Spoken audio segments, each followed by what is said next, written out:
faint smile appeared on Liu Shuyer's face upon seeing this, and she also waved a hand through the air to release a green bracelet. The bracelet emitted a ringing sound before immediately flying toward the other side of the palace as a ball of green light. The green light flashed and also swept up the weapons and armor on that side of the palace, thereby leaving the entire place completely empty aside from that screen. The two of them then quickly searched through the palace with their spiritual sense, and after failing to discover anything, they immediately made their way out of the palace. To them, it may have been a blessing for Han Li to have entered that alternate space. After all, there may not actually be any treasures in there, and he could be temporarily trapped by some kind of restriction in there. Without Han Li there to compete with them, they would definitely reap bountiful rewards from the side palaces and that huge cluster of pavilions, and with that in mind, Shikun was feeling a lot better about the situation. Thus, after a brief discussion with Liu Shuyer outside the palace, the two of them separated and each traveled toward a different side palace. Within the nameless space inside the screen, Han Li had already made his way over to the giant gate, and he raised both of his hands, releasing a burst of 5-colored glacial flames and a burst of gray light, both of which were surging relentlessly into the huge gate. The golden and silver runes on the gate had already transformed into a vast expanse of vibrant light that was firmly opposing Han Li's attacks, and the layers of light were quickly being melted away by the glacial flames and gray light. But there seemed to be no end to the runes, which simply replenished the defenses. As such, even after unleashing these two abilities on the gate for a long while, they did nothing to whittle away at the restriction. Han Li's brows furrowed tightly upon seeing this, and the spiritual light faded from his hands as he ceased what he was doing. He then rubbed his hands together before thrusting them forward, and two golden arcs of lightning that were as thick as large bowls immediately sprang forth before striking the light on the gate in a flash.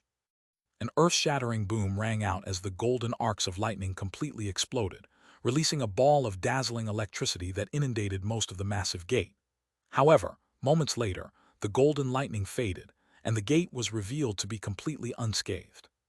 Even such a powerful attack hadn't affected it at all. Han Li's expression darkened upon seeing this. Prior to entering this place, his law destruction eye had suddenly become extremely active right as he walked around to the back of the screen, and he had almost lost control over it. If that hadn't been the case, it would have been very difficult for him to notice the entrance of the spatial restriction on the screen. At the time, he had gone with the flow and unleashed an attack toward the screen with his law destruction eye, and it really had broken the restriction, thereby allowing him to access this place with ease.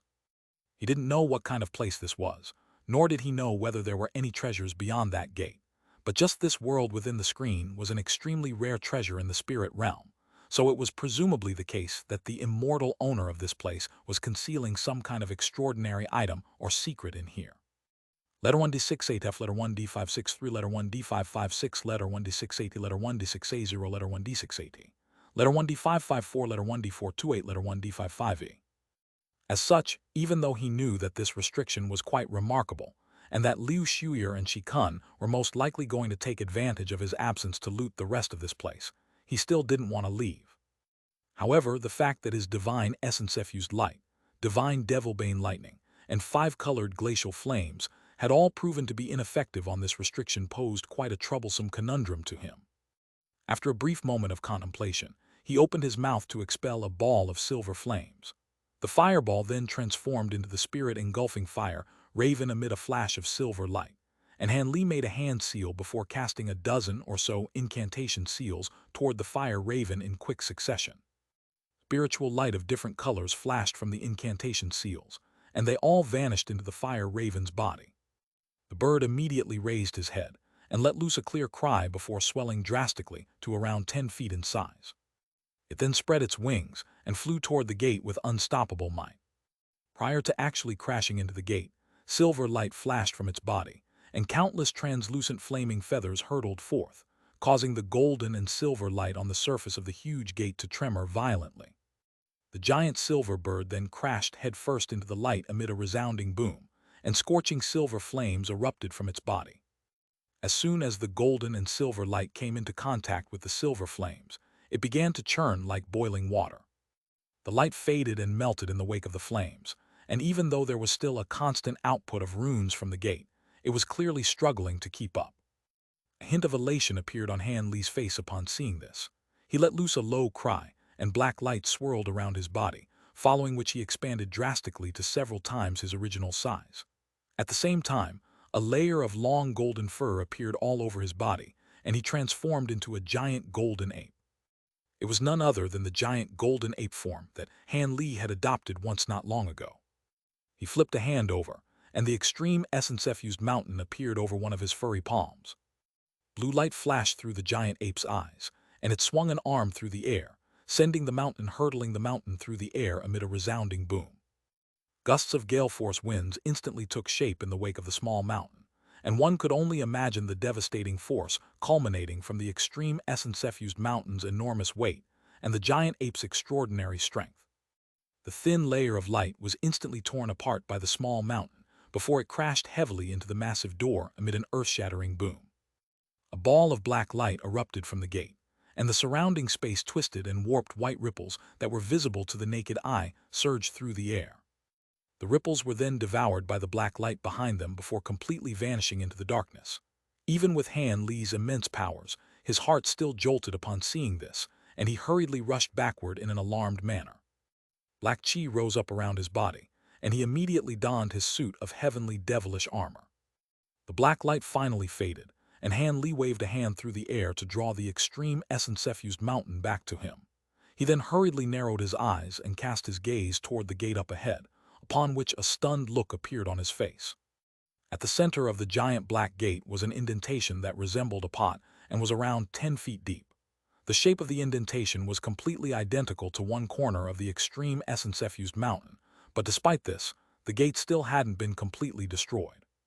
Furthermore, it was slowly recovering back to its original form, amid flashes of light from the golden and silver runes. Han Li didn't know what material this gate had been forged from, but it was extremely resilient. It appeared that there was only one more thing that he could try. He heaved a faint sigh as a wry smile appeared on his face, but he didn't hesitate any longer as black light flashed, and he reverted back to his human form. Immediately thereafter, he made a hand seal, and bright golden light erupted from his body. A series of golden scales appeared over his skin, and his face was also concealed by a layer of golden light. He laid a hand onto the back of his own head, and a golden projection with 3 heads and 6 arms suddenly appeared. The projection's 6 arms made hand seals in unison, and brilliant golden light erupted from it as it manifested a substantial golden body. In the next instant, one of the golden body's arms abruptly reached out and made a grabbing motion, upon which a golden blade segment suddenly appeared in its hand. This was none other than the incomplete profound heavenly treasure. Han Li began to chant something, and light swirled around the golden body, forming countless runes that surged into the blade segment in a frenzy. Golden light flashed from the surface of the blade segment, and it blurred slightly before the rest of the blade was also conjured up. Initially, this segment of the blade was slightly blurry and indistinct, but with the influx of more golden runes, it quickly became identical to the rest of the blade. The blade tremored slightly as the golden body brandished it, and a wave of golden light instantly erupted from it. The nearby world's origin chi in the wake of the golden light was immediately stirred up into a frenzied state, and countless specks of 5-colored light instantly appeared out of thin air before surging rapidly toward the golden blade like moths to a flame, then vanishing into the blade itself.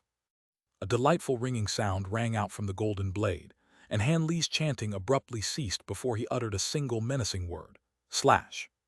The golden body immediately raised the golden blade before slashing it toward the giant gate at Han Li's behest, sending a scintillating blade projection hurtling through the air. Initially, the blade projection was only around a foot in length, but after flying through the air for several tens of feet, it had swelled to around 10 feet in length before striking the huge black gate like a dreamy golden crescent moon. The seemingly indestructible gate was sliced in half by the blade projection in a completely soundless manner before collapsing inward. Han Li was ecstatic to see this, and he immediately withdrew his golden body projection before rushing forward, leaving a trail of afterimages in his wake. In the blink of an eye, Han Li had passed through the broken gate, and as soon as he emerged on the other side, he began to inspect his surroundings while simultaneously releasing his enormous spiritual sense. Immediately thereafter, a stunned look appeared on his face. The world beyond the gate consisted of a small plaza with gray barriers all around it and azure lights shimmering above it. Aside from the giant gate that he had just passed through, there were no other visible entrances, and the entire plaza was completely empty aside from a strange circular platform at its center, upon which something seemed to have been placed. Han Li withdrew his spiritual sense, and his pupils contracted slightly at the sight of the tall platform before he made his way directly toward it. Moments later, he arrived near the platform, and he discovered that it was only just over 300 feet in size. There were intricate and beautiful designs carved onto the ground, depicting the sun, the moon, and stars of different sizes. All of the depictions were extremely lifelike, and they covered virtually the entire platform. At the center of the platform was a vibrant green Taishi chair that was quite grandiose to behold. Aside from that, there were 9 silver objects that were each around as tall as a human. They were standing on the platform in a completely stationary manner, and Han Li discovered that these were silver-armored warriors that were wielding long halberds.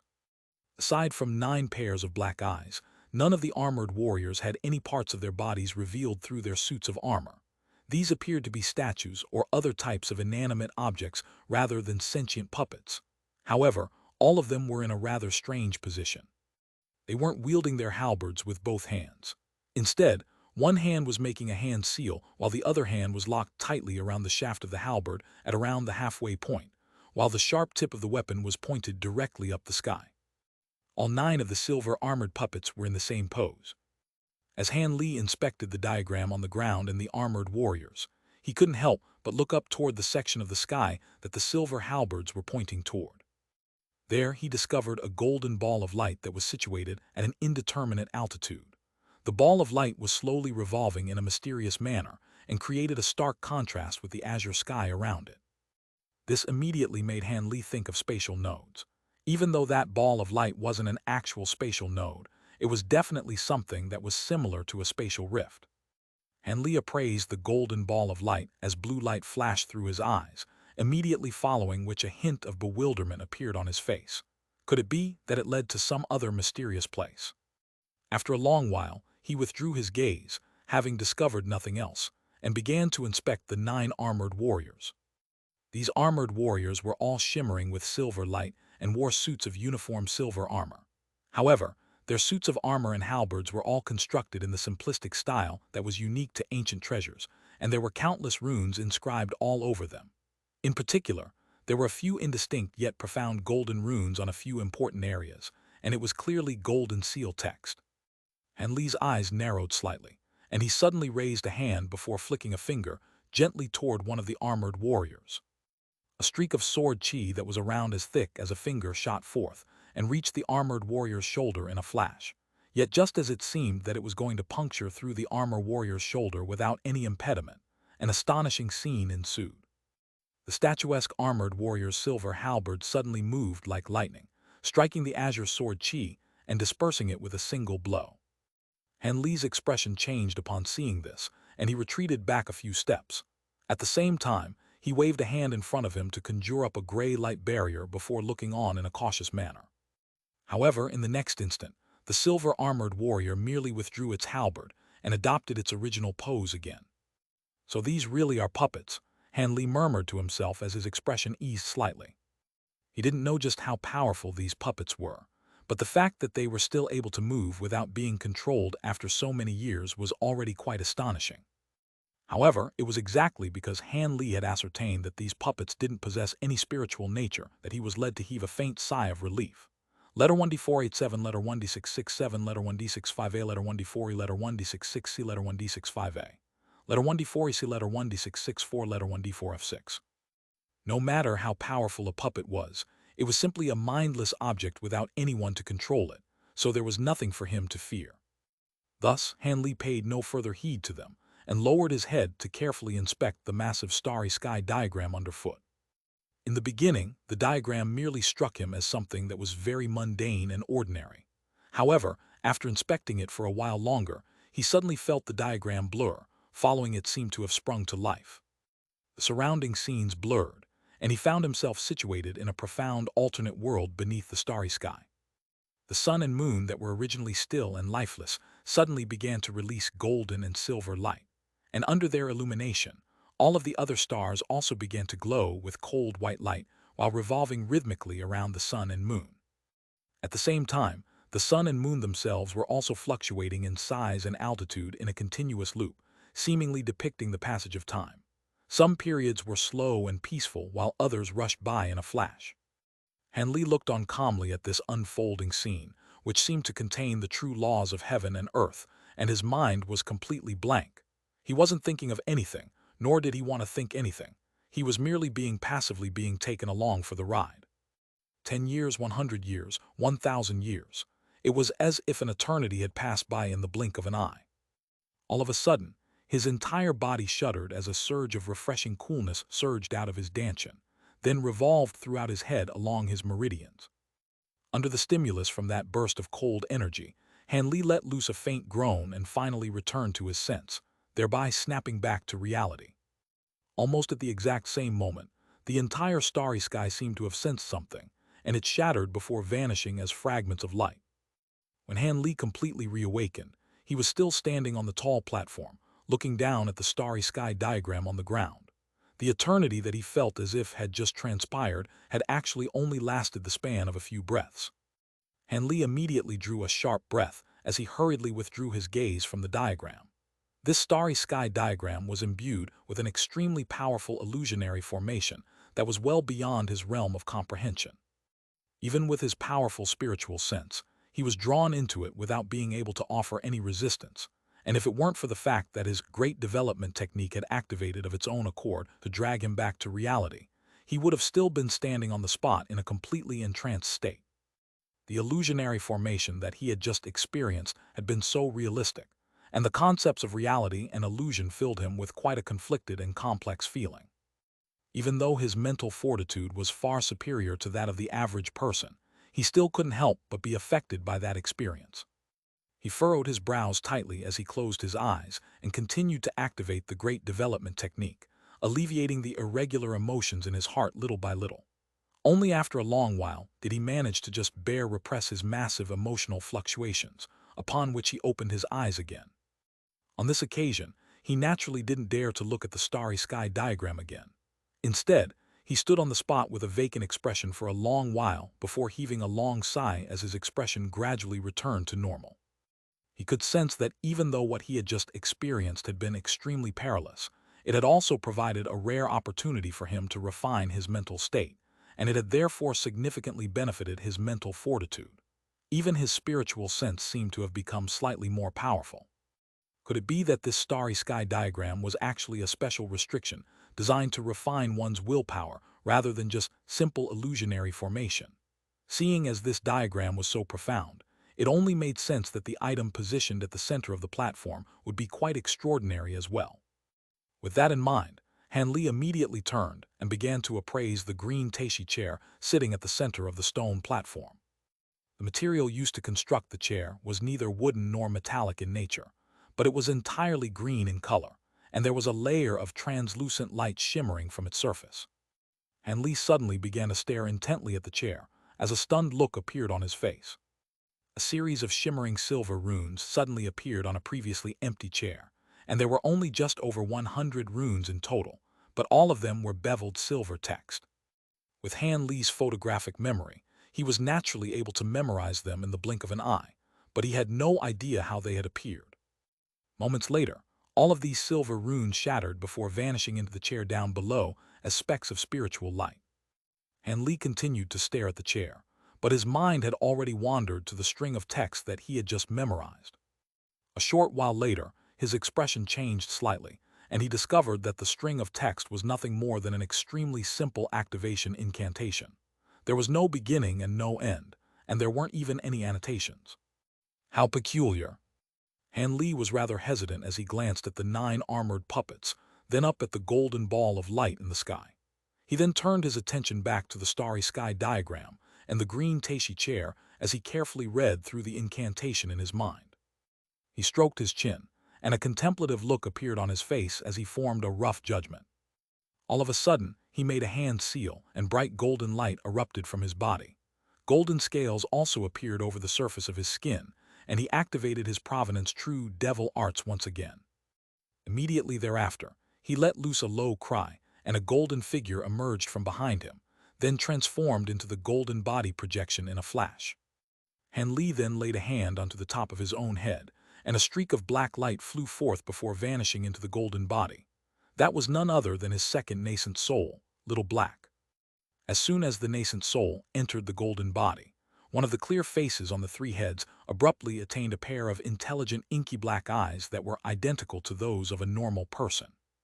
A flash of golden light then appeared, following which the fiend celestial-like golden body drifted down onto the ground before landing in front of Han Li. A faint smile appeared on Han Li's face upon seeing this, and his body blurred before he vanished on the spot. In the next instant, a figure abruptly appeared in the air around 300 feet away from the tall platform. It was none other than Han Li, and he was hovering in a stationary manner with his hands clasped behind his back.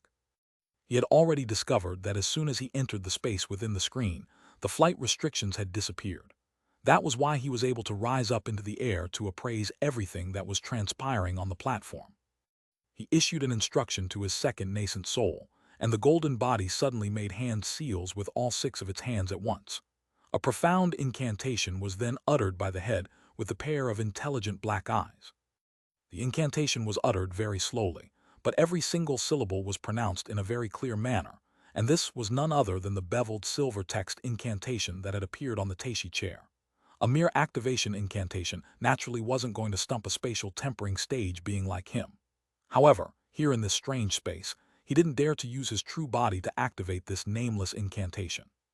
However, he could do so using his second nascent soul and his golden body, and that combination was far better able to defend itself in the face of danger than he was.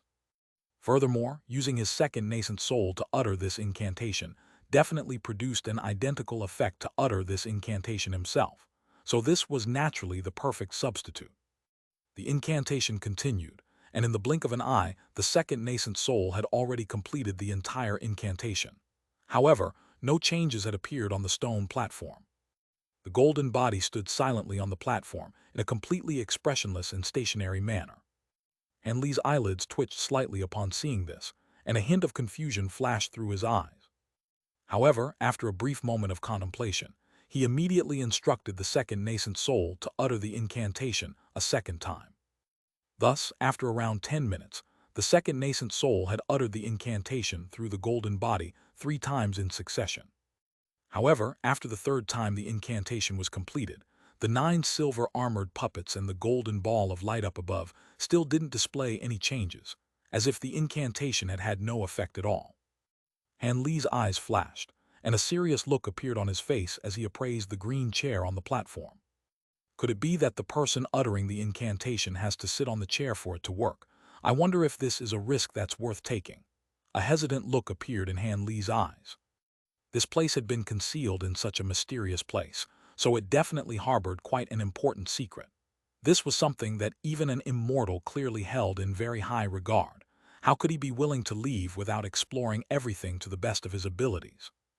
However, the illusionary formation in the starry sky diagram had been so fearsome that it naturally made him very cautious about getting his golden body to sit on the chair at the center of the diagram.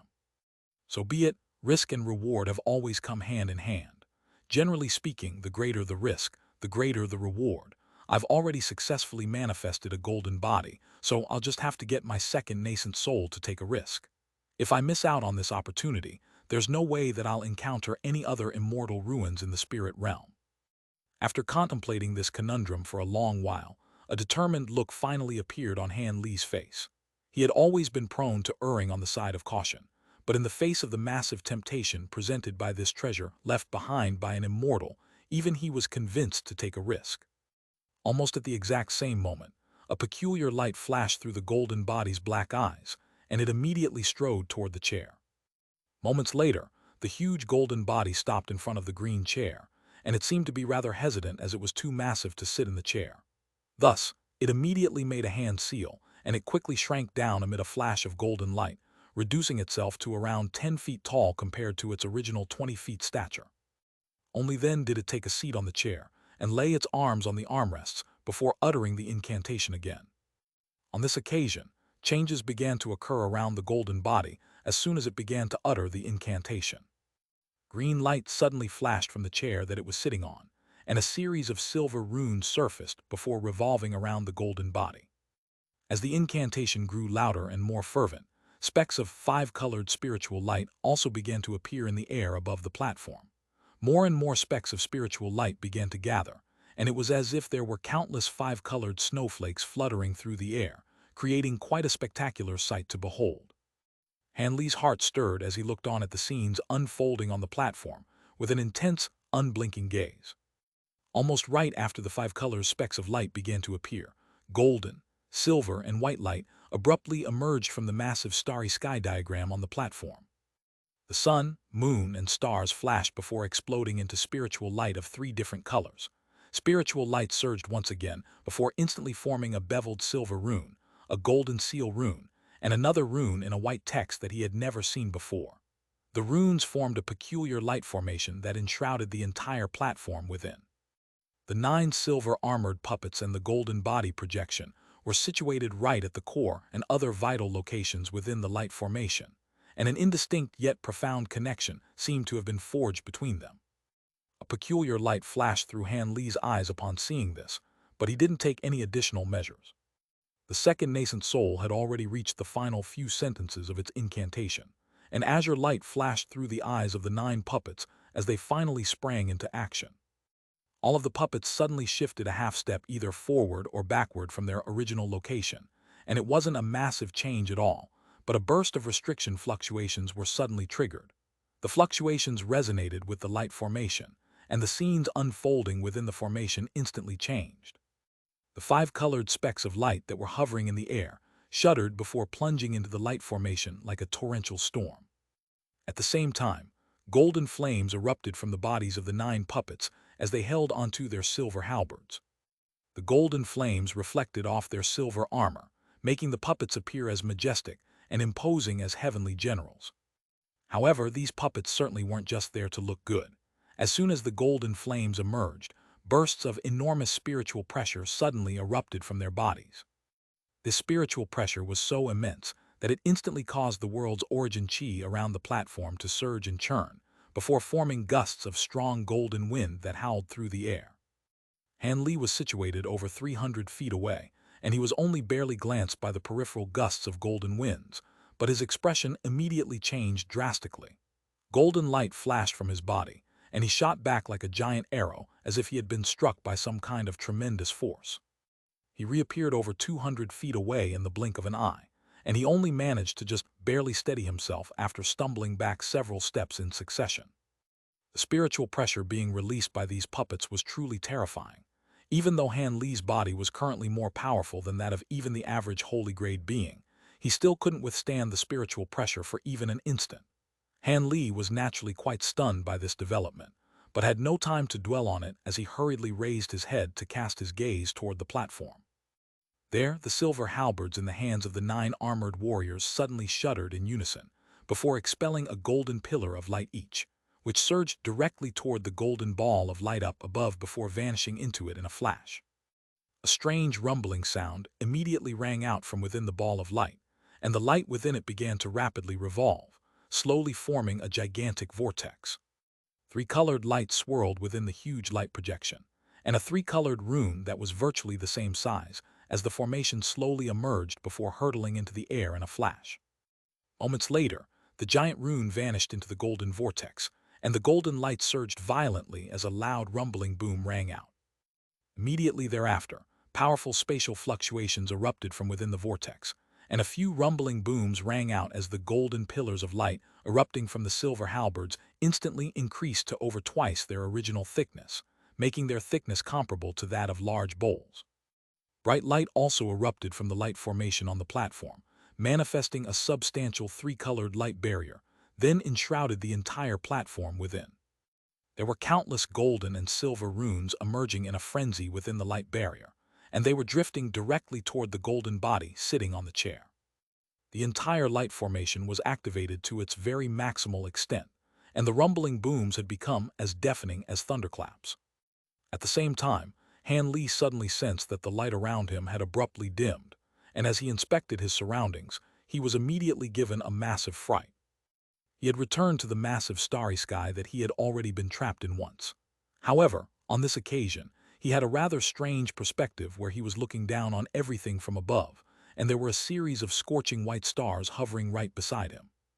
The golden body, green chair, three-colored light formation, armored warriors, and golden vortex were also situated within the same starry sky.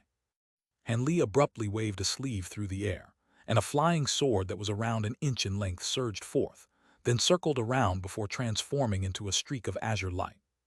The azure light slashed through several nearby stars, completely dispersing them in the process, but mere moments later, the stars that had been destroyed returned to normal amid flashes of white light.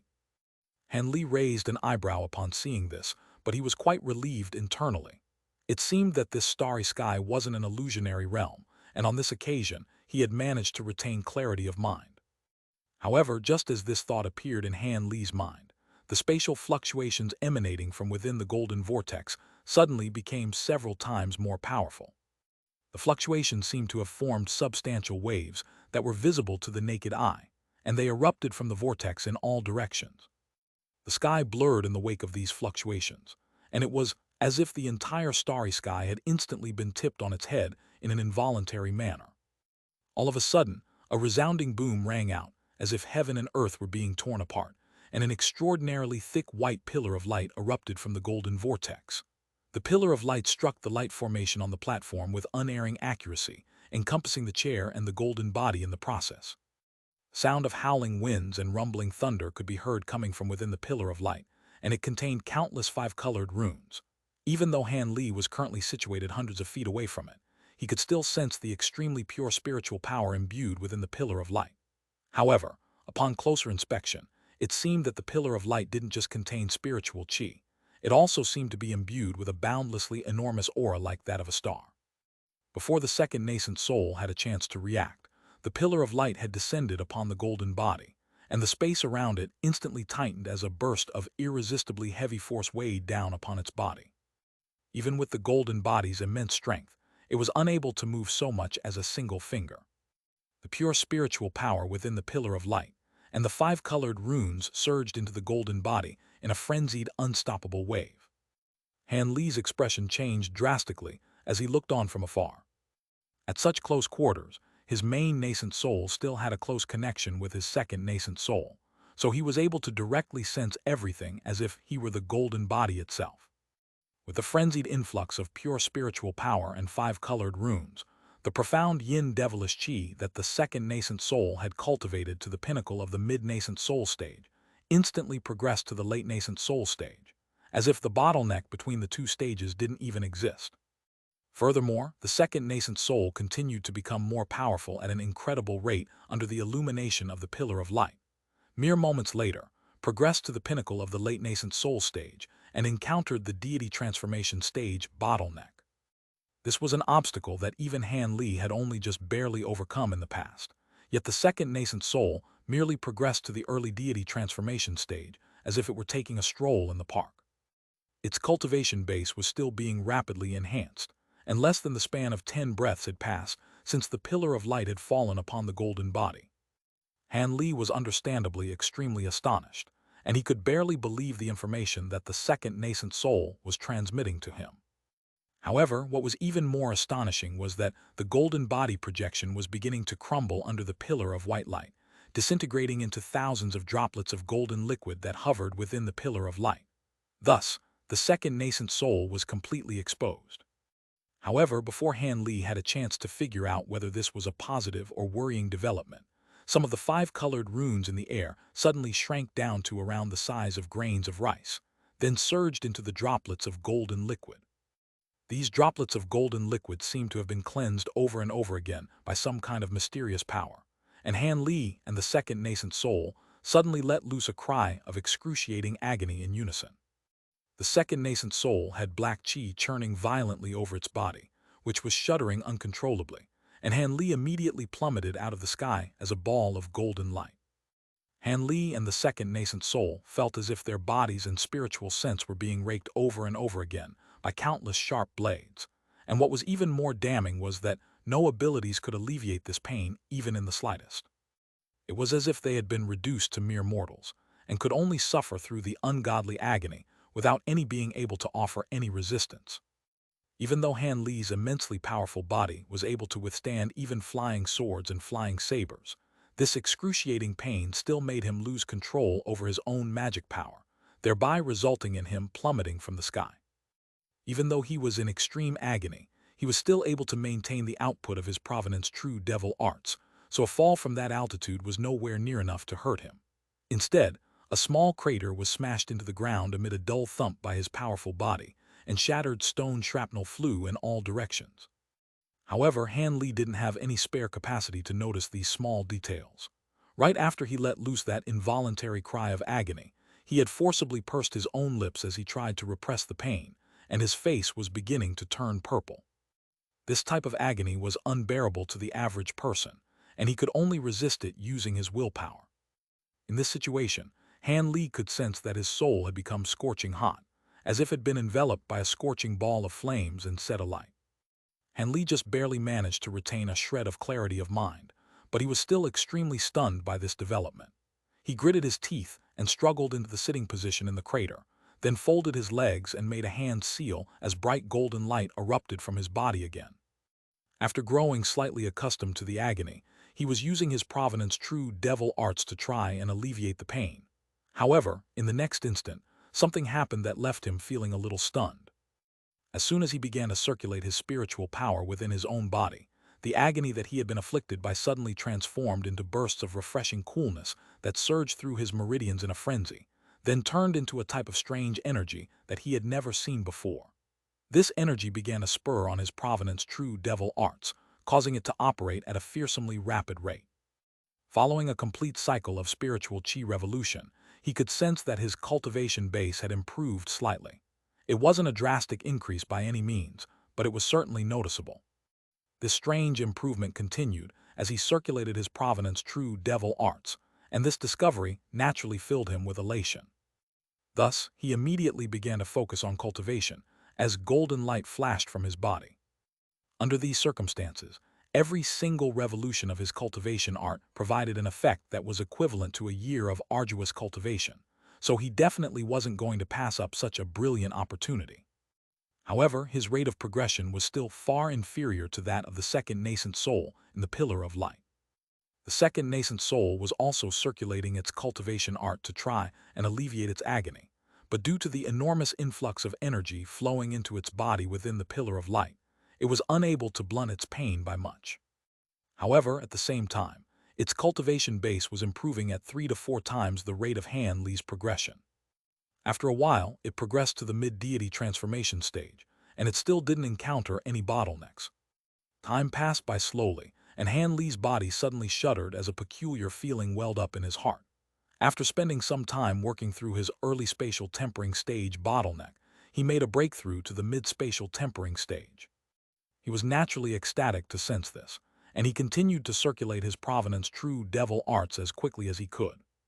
What he failed to notice was that, in the instant he reached the mid-spatial tempering stage, the golden droplets within the Pillar of Light in the distance suddenly flashed before abruptly converging toward the second nascent soul. Letter 1D487, letter 1D493, letter 1D65A, letter 1D486, letter 1D500, letter 1D4E, letter 1D4EC, letter 1D664, letter 1D662. In the blink of an eye, a brand new golden body took shape within the Pillar of Light.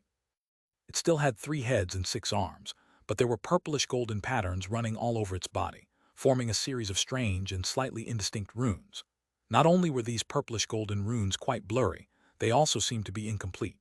Even so, the golden body was releasing an aura that was vastly more powerful than before, and the crimson golden spiritual light emanating from its body was infused with a hint of a mysterious purple color. The second blurry face of the golden body also became noticeably clearer than before, and one could even make out some facial features such as its eyes and nose. However, the third face remained as indistinct as ever. After obtaining this new golden body, the second nascent soul was able to absorb spiritual power and 5 colored runes at a vastly improved speed, and its pain had also been alleviated significantly. Moments later, the second nascent soul progressed to the late deity transformation stage before rushing rapidly toward the pinnacle of that stage. A short while later, Han Li was also close to the pinnacle of the mid-spatial tempering stage and was accumulating power for another breakthrough. Right at this moment, the second nascent soul broke through its major bottleneck with relative ease and progressed to the spatial tempering stage as well. Any spirit realm mighty figure would be stunned to the point of speechlessness if they were to witness this terrifying rate of progression. A resounding boom rang out, and the silver halberds being wielded by the 9 armored puppets suddenly let loose a prolonged ringing sound in unison. At the same time, 9 pillars of light erupted from their sharp tips before vanishing into the air above. The pillar of white light erupting from the golden vortex abruptly shuddered before becoming even thicker than before, and the second nascent soul instantly let loose a shrill cry of agony in response. The golden body that had just taken shape began to melt away again amid violent flashes of golden light. In the blink of an eye, it was reduced to golden droplets that were floating within the pillar of light again. However, on this occasion, the golden droplets were infused with hints of purple, and they seemed to be different from before. After that, the same events transpired again. Pure spiritual power and 5-colored runes surged into the golden droplets, and bursts of mysterious energy cleansed them once again. The traces of purple within the golden droplets also began to expand at a rate that was indiscernible to the naked eye. Meanwhile, the sense of agony that Han Li had been afflicted by was increased by about 2-fold in the instant that the pillar of white light had thickened, and the pain was so crippling that he almost blacked out on the spot. Thankfully, his pain tolerance threshold had been temporarily elevated by this relentless assault of agony, and that allowed him to just barely cling onto his consciousness. Furthermore, as he continued to circulate his spiritual power, he began to absorb more and more of the cool energy that was enhancing his cultivation base. This experience made Han Li feel as if he were being burned and frozen at the same time. His cultivation base had already reached the pinnacle of the mid-spatial tempering stage about 7 or 8 minutes ago, and since then, he had drawn upon this mysterious energy to attempt over 10 breakthroughs to the late spatial tempering stage. However, this bottleneck was clearly vastly different from the previous ones he had broken through, and it simply refused to budge. As such, more and more of the mysterious energy accumulated within his body, and his pain was elevated to an unprecedented level. If he couldn't break through this bottleneck in a short time, he felt as if either his soul would be torn apart by this excruciating agony or his body would explode. He had only managed to last until this point as his great development technique and Provenance true devil arts had bolstered his soul and body to be far more powerful than those of other cultivators of the same caliber. If a normal spatial tempering cultivator were in his place, they would have perished long ago. Thus, Han Li's ecstasy quickly turned into alarm, and he could only continue to gather up the energy within his body before making one frenzied attempt after another at breaking through his bottleneck. He was only a sliver away from making the breakthrough, but he found himself unable to take that final step, and he was becoming quite anxious. As expected, risk and reward really did come hand in hand. According to his estimates, he was going to die if he couldn't break through his bottleneck after 3 more attempts. Just as he was beginning to sweat profusely, a ball of golden light that resembled a scintillating sun suddenly appeared around him. It was so bright that if any onlookers were present, they would have been forced to look away. Perhaps the breakthrough attempts that he had made had finally bore fruit, or if his desperation had allowed him to tap into more of his latent potential. But then he managed to break through the bottleneck after just one more attempt. Han Li's body shuddered, and several bursts of scorching energy flowed out from his dantian, surging through his body, limbs, and meridians. At the same time, golden and azure spiritual light flashed incessantly from his primary nascent soul, and it expanded quite significantly in size. His magic power also swelled drastically by well over half in virtually the blink of an eye. Han Li was ecstatic, but in the next instant, a hint of alarm and horror appeared in his eyes. In the instant that he progressed to the late spatial tempering stage, the golden droplets within the pillar of light in the distance had converged to form another golden body.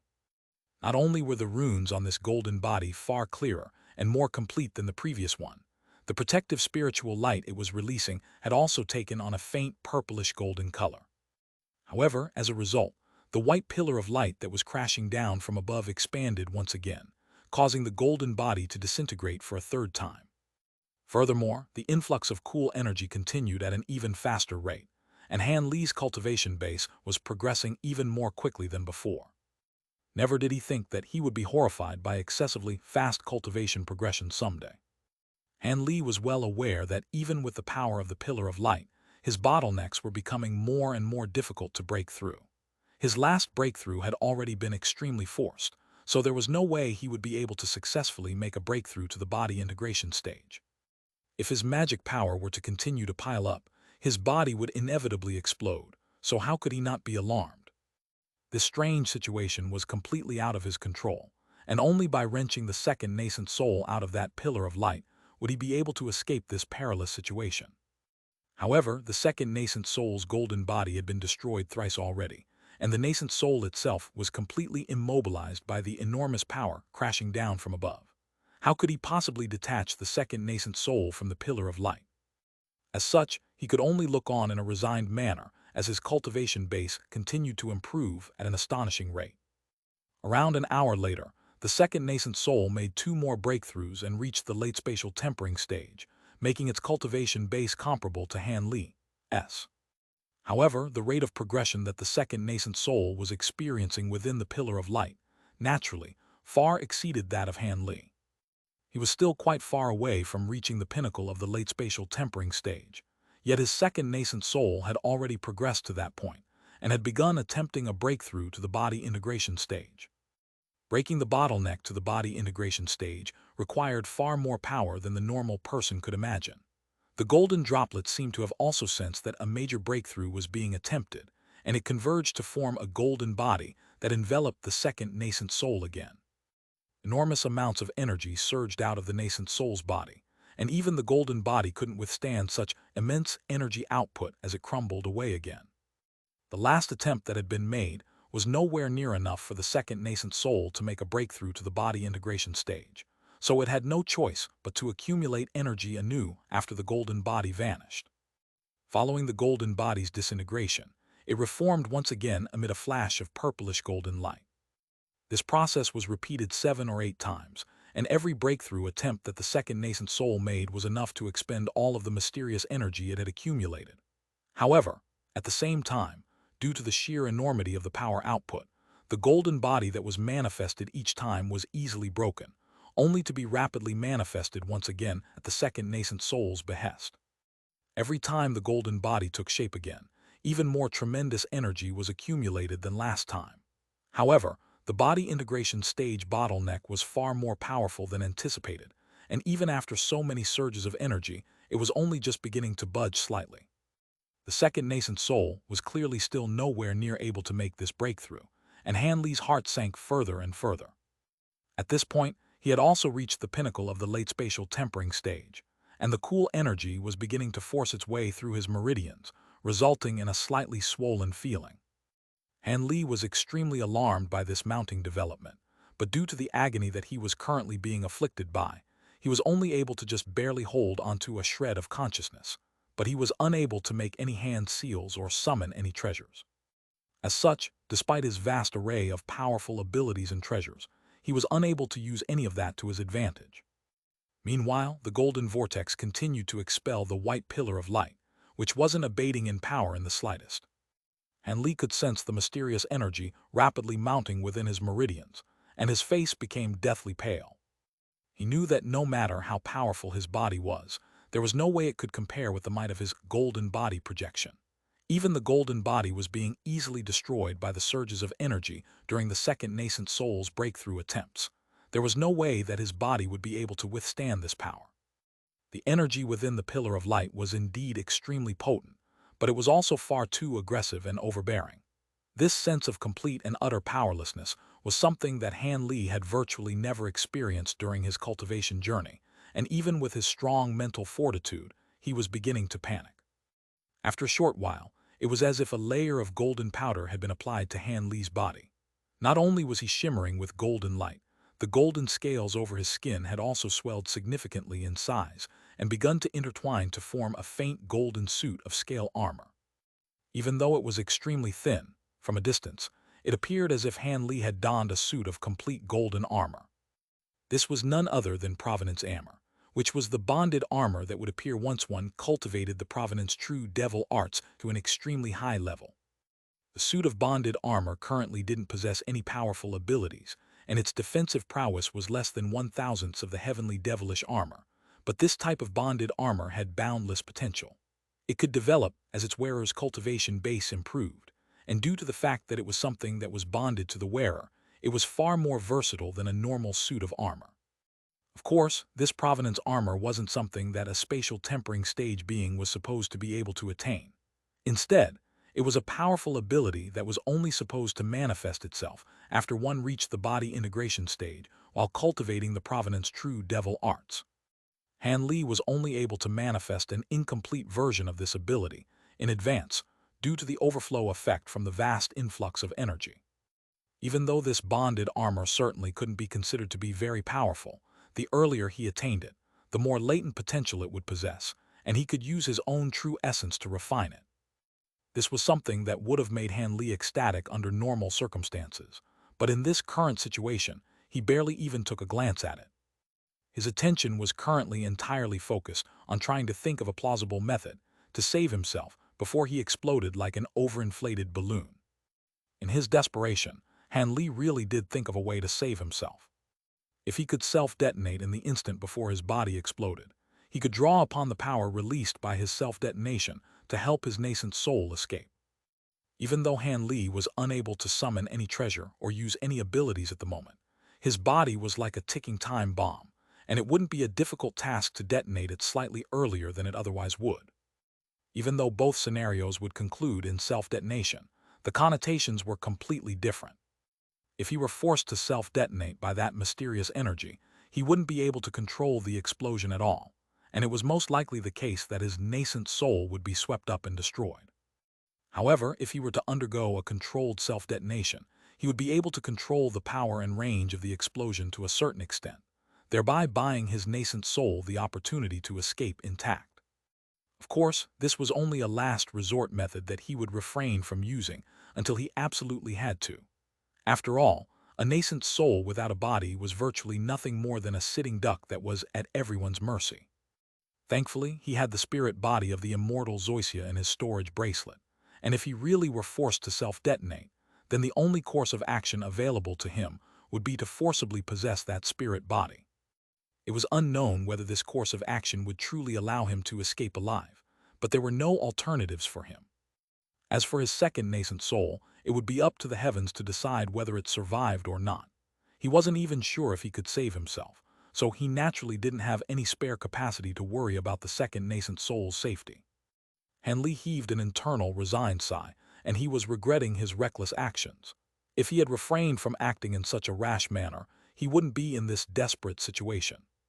After a short while, bursts of sharp pain began to spear through all of his meridians, and he felt as if they were about to be torn apart at any moment.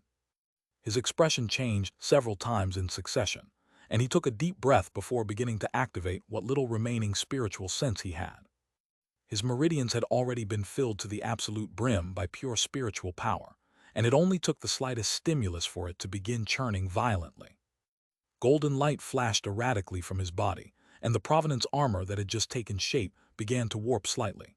There were even white cracks that had begun to appear on its surface, and a wry smile appeared on Han Li's face. He cast his gaze toward his second nascent soul, which was situated within the pillar of light in the distance, and he strengthened his own resolve before preparing to detonate all of the magic power within his body. In doing so, he was essentially going to be tossing a spark into a bubbling pot of oil, and his body would instantly explode. However, right at this moment, a startling turn of events suddenly unfolded. One of Han Li's arms suddenly became extremely hot, as if it had been enveloped by scorching flames. His heart immediately jolted in response to this sudden development, and his spiritual sense faltered as he hurriedly cast his gaze toward that arm. As a result, he was stunned to see that a faint glowing yellow insignia had appeared on his forearm. His heart immediately stirred as he identified what this was. It was none other than the profound heavenly fruit that had been sealed within his arm. Before he had a chance to think of anything else, the yellow insignia suddenly began to flash and warp. The mysterious energy and pure spiritual power within his body immediately surged toward the insignia from his meridians in a frenzy, as if they had found an outlet. The insignia was like a bottomless pit that didn't display any reaction aside from flashing slightly, even after devouring such an astonishing amount of spiritual power. Moments later, close to half of the mysterious energy within his body was devoured, and the life-threatening peril he had been placed under was easily alleviated. He was naturally ecstatic to see this, and in the next instant, an even more astonishing turn of events unfolded. The yellow insignia suddenly flashed one final time before a yellow wooden rod appeared on the surface of his arm. It was none other than the profound heavenly fruit. The fruit seemed to be extremely excited, and it only flashed violently a few times before all of the spiritual power and mysterious energy within Han Li's body was completely sucked dry. The profound heavenly fruit then released an astonishing aura before gently swaying a few times toward the direction of the golden vortex in the sky. Immediately thereafter, green light flashed from one end of the fruit, and a blade that was around a foot in length suddenly emerged from that end of the fruit. The blade was as smooth as a mirror, but there was a string of green runes inscribed on its center, all of which were flashing with a cold light.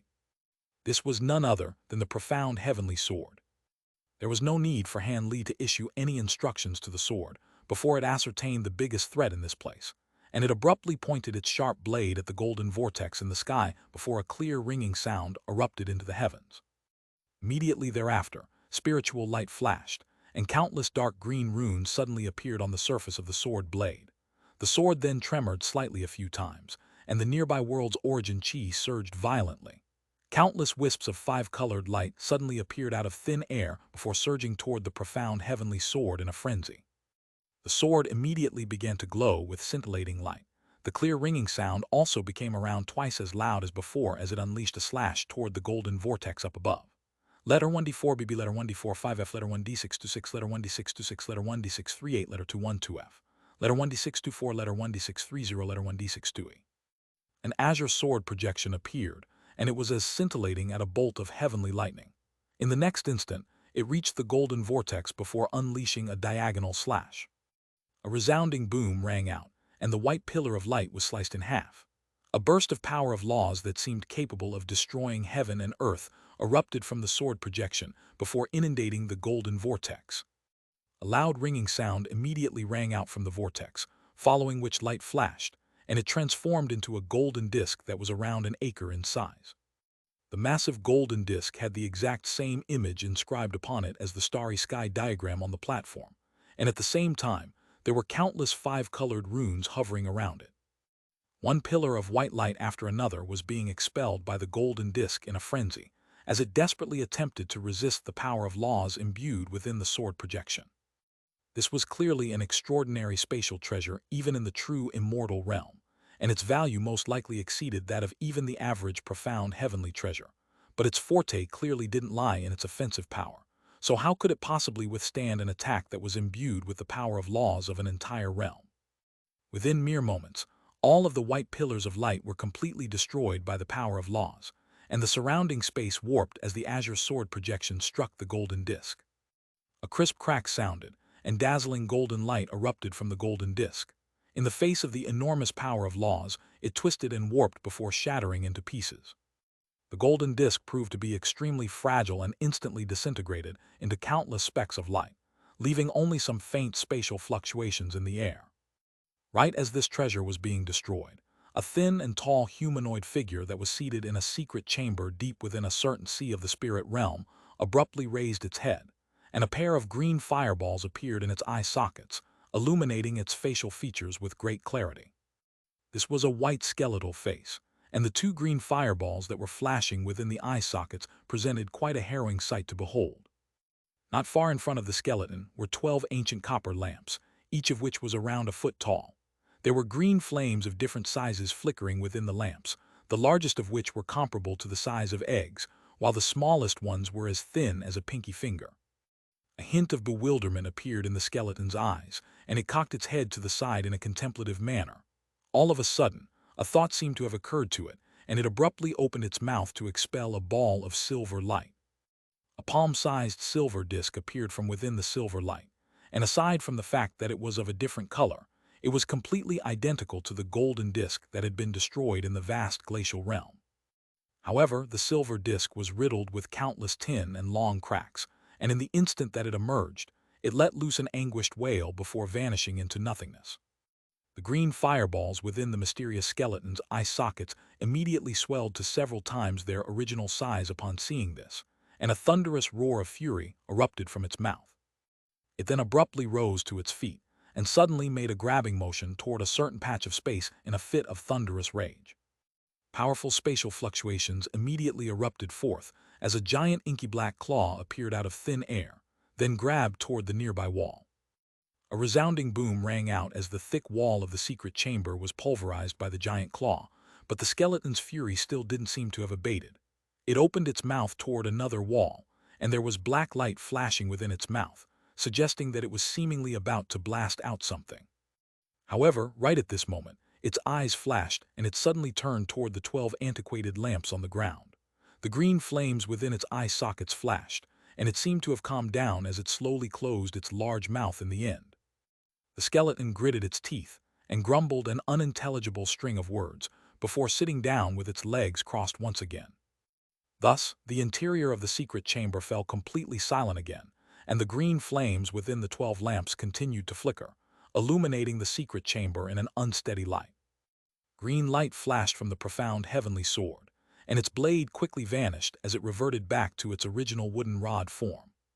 The sword then emitted a clear ringing sound before drifting toward Han Li's arm as a ball of yellow light. The same faint yellow insignia then reappeared on Han Li's forearm, indicating that the profound heavenly sword had been sealed again. Han Li stared at the insignia on his arm with an elated look in his eyes. He heaved a long sigh of relief before attempting to stand up from within the crater.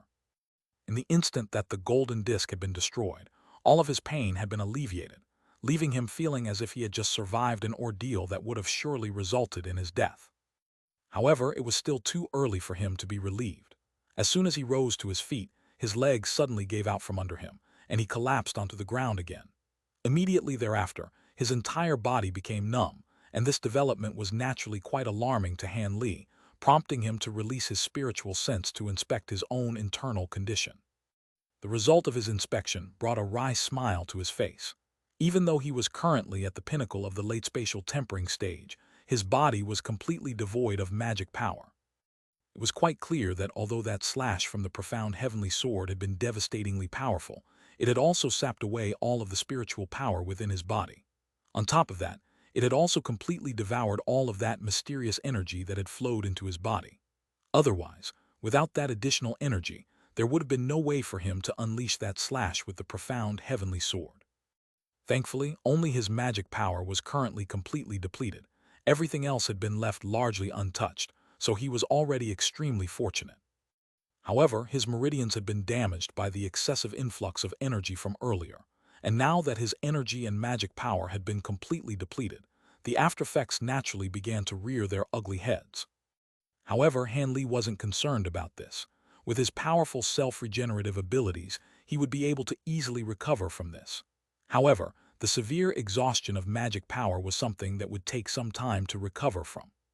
In any case, he was still extremely pleased overall. He had confidence that he was different from other cultivators, and that it was only a matter of time before he reached the late spatial tempering stage with the assistance of his rising dragon pills and other pills. But the rapid progress he had made today had saved him around 500 years or perhaps even 1,000 years of arduous cultivation. This was naturally a massively fortunate event for him. With that in mind, a faint smile appeared on Han Li's face, and he cast his gaze toward the center of the tall platform. There, the golden body was hovering in midair, and it was also seated with its legs crossed and its 6 eyes closed. Through the spiritual connection between his primary and second nascent souls, he was immediately able to determine that his second nascent soul was completely fine. It was merely consolidating its current cultivation base with all its might after making so many breakthroughs in quick succession. Otherwise, if it weren't careful, its cultivation base could immediately fall back down a stage or two.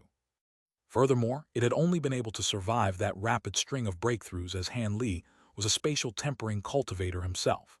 Otherwise, if the second nascent soul had truly only been a nascent soul stage being, then just the inner demon backlash resulting from the massive cultivation-based disparity would instantly drive it mad and result in its death. Even so, the second nascent soul definitely wouldn't be fit to fight anyone in a short time. Without over 10 years of meditation, inner demons would potentially appear at any time to destabilize its cultivation base. However, what was most remarkable to Han Li was the current state of the Provenant's golden body. After being broken down and refined on multiple occasions by that mysterious energy, countless purplish golden runes had appeared over its body, and the aura that it was releasing was over twice as powerful as it had been in the past. The Provenant's golden body had been extremely powerful to begin with, and now that its powers had more than doubled, it had naturally become an extremely fearsome force to be reckoned with. This was an unexpected pleasant surprise to Han Li, and even though he was doing his best to remain calm, he couldn't prevent a faint smile from appearing on his face. Round 2 hours later, Han Li sat up before folding his legs. The damage that had been inflicted to his meridians had already largely healed, and he flipped a hand over to summon several medicine vials of different colors, then tipped out a few pills that were emanating fragrant medicinal aromas before taking them all at once. The medicine vials then disappeared, and were replaced by a pair of extremely vibrant green crystals. Han Li immediately closed his eyes and began to absorb the pure spiritual qi within these top-grade spirit stones as quickly as he could with the assistance of those pills. Not long ago, Han Li had wished he could expel all of the spiritual power within his body, which was threatening to make him explode. However, now that he truly had no spiritual power left, he was forced to accumulate it little by little once again. Han Li was left feeling rather speechless by this string of developments. Time passed by quickly, and over half a day flew by in a flash. Han Li abruptly opened his eyes, and a burst of light flashed through them, indicating that he seemed to have recovered some of his magic power. His brows furrowed slightly as he slowly rose to his feet, and due to the breakthroughs he'd made, his body was now able to hold far more magic power than in the past. The spiritual qi in this place was far more abundant than that of the spirit realm, and so much time had passed since he'd taken those pills and began to use those spirit stones to replenish his own energy, but he had only recovered around 10% of his total magic power. Of course, this so-called 10% was comparable to close to half of the magic power he had once had prior to his breakthroughs. However, in this current situation, Han Li naturally couldn't just meditate for a few days and waste that much time. After he felt like he had recovered enough energy to protect himself, he immediately sprang into action again. However, he didn't exit through the broken gate. Instead, he made his way toward the center of the stone platform. The most precious treasure here, that golden disc, had been destroyed, but all of the other treasures here were still quite tempting to him, and he planned to take all of them. This green chair that he was currently appraising was naturally one of those treasures. The chair had cooperated with the golden disc up above, and it was clearly quite an extraordinary treasure in its own right. Han Li swept a sleeve through the air, and a burst of azure light immediately surged forth, following which the chair vanished in the blink of an eye. After that, he cast his gaze around him, then abruptly appeared in front of one of the armored puppets. Compared to the spirit chair, Han Li was more interested in these puppets. Following the destruction of the golden disc, the puppets had returned to their original stationary statuesque state, but Han Li didn't dare to look down on them at all. Back when the armored puppets had been fully activated, the spiritual pressure they released was almost comparable to that of a body integration stage being. If he could control these puppets to fight for him, then they would be an enormous asset. With that in mind, he released his spiritual sense to infiltrate the puppet before him, but a peculiar look suddenly appeared on his face moments later. The construction of this puppet was extremely rough, and the only thing that Han Li was unable to identify was the strange crimson stone embedded into the core of the puppet, which wasn't an ordinary spirit stone. He didn't know what this strange stone was, but its surface was as smooth as a mirror, and it was flashing incessantly with countless thin golden threads within it. The spiritual light emanating from it was extremely faint, and it looked as if it could be snuffed out at any moment. It was quite clear that the puppet's actions had already exhausted most of the energy within the strange stone. At present, it appeared that the stone only possessed enough energy to support 1 or 2 more attacks from the puppet. Han Li's brows were tightly furrowed as he inspected the puppet for a long while, but in the end, he still swept a sleeve through the air to try and stow the puppet away amid a flash of green light. However, the turn of events that unfolded next gave Han Li a massive fright. Right as the azure light settled over the puppet before him, light suddenly began to flash erratically from its body, and it released an extremely dangerous aura. Just this aura alone was enough to force back the azure light, and Han Li immediately rushed back in an alarmed manner, leaving a trail of afterimages in his wake. After just a few flashes, he appeared in the air outside the platform, and right at this moment, the 9 puppets swung their halberds through the air in unison, sending powerful streaks of silver light hurtling toward their closest puppet. A string of dull thumps rang out, and the 9 puppets were all sliced in half at the same time before exploding as they collapsed to the ground, leaving only shattered puppet shards littered all over the platform. Han Li was naturally feeling rather wistful that he hadn't been able to take the puppets with him, but he then quickly flew over to the platform and collected all of the puppet fragments amid a flash of azure light. The construction of these puppets was a little rough, but Han Li had never seen this type of material before, so he was planning to take it for further research. After doing all that, he looked down to find that the platform was now completely empty, but the massive starry sky diagram was still perfectly preserved. Han Li had experienced firsthand just how powerful this illusionary formation was, and even with his significantly enhanced cultivation base, he didn't dare to look at it for too long. After taking a deep breath, he flipped a hand over to produce a white scroll. He flicked a wrist and tossed the scroll downward, upon which it descended as a streak of white light. However, when it was still over 100 feet above the platform, it paused in midair, and Han Li made a hand seal while chanting something before pointing downward in a solemn manner. The scroll unfurled to reveal a blank image that was several feet in length. The scroll then began to expand at a drastic rate as Han Li chanted his incantation, and mere moments later, it had expanded to around the same size as the stone platform, making it look as if it were a massive white canopy that was hovering in midair. A faint smile appeared on Han Li's face, and his chanting ceased as he flicked his 10 fingers downward in succession. One incantation seal shot forth after another before vanishing into the white scroll down below, and lights of all different colors erupted from the scroll before slowly descending and encompassing the entire stone platform. The vibrant lights swirled incessantly over the blank scroll, creating a spectacular sight to behold. Only after a full 10 minutes had passed did the light on the scroll gradually fade into nothingness, but the white scroll had now become a 5-colored one. Han Li waved a hand through the air, and the scroll immediately rose up from the platform in a flash before quickly shrinking down to its original size of several feet. There was now a miniature diagram on the scroll that was completely identical to the one down below.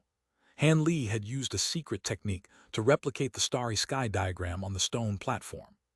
The scroll then transformed into a 5-colored streak of light that vanished into Han Li's sleeve in a flash. With this starry sky diagram replica, he was confident that he would be able to glean some secrets from it. At the very least, studying it would greatly assist him in bettering his understanding of illusionary techniques. As such, there was nothing of value left in this place. However, Han Li still carefully searched through this place, and only after ascertaining that there were no hidden items did he fly out of the shattered gate as a streak of azure light. He had already been in this space for close to a day, so he naturally didn't want to linger here any longer. A resounding boom rang out as a certain section of the giant screen in the main palace suddenly exploded. A ball of black light that was around 10 feet in size abruptly surfaced on the screen before quickly swirling to form a small vortex. A streak of azure light emerged from the vortex before fading to reveal Han Li at the center of the palace. He turned to look back at the screen before his third law destruction eye slowly fell shut on his glabella. It's a pity that this Zumi treasure has already been completely refined by someone else and can't be used by others. Otherwise, this would be a very useful treasure, Han Li murmured to himself in a slightly wistful manner before looking around at the palace, and sure enough, Liu Shuye and Shikun were already nowhere to be seen. Despite this, Han Li's expression remained calm, and after a brief moment of contemplation, he strode out of the palace. He had remained in that Zumi paradise for such a long time, so the other two had presumably already searched through every other place here. As such, all he wanted to do now was to find them and leave this place as quickly as possible, then meditate somewhere for a few days to recover his own soul power. However, just as Han Li emerged from the palace and was about to let loose a long cry to contact Liu Shuye and Shikun, a loud rumbling akin to a thunderclap suddenly erupted from the ground, immediately following which everything began to quake violently.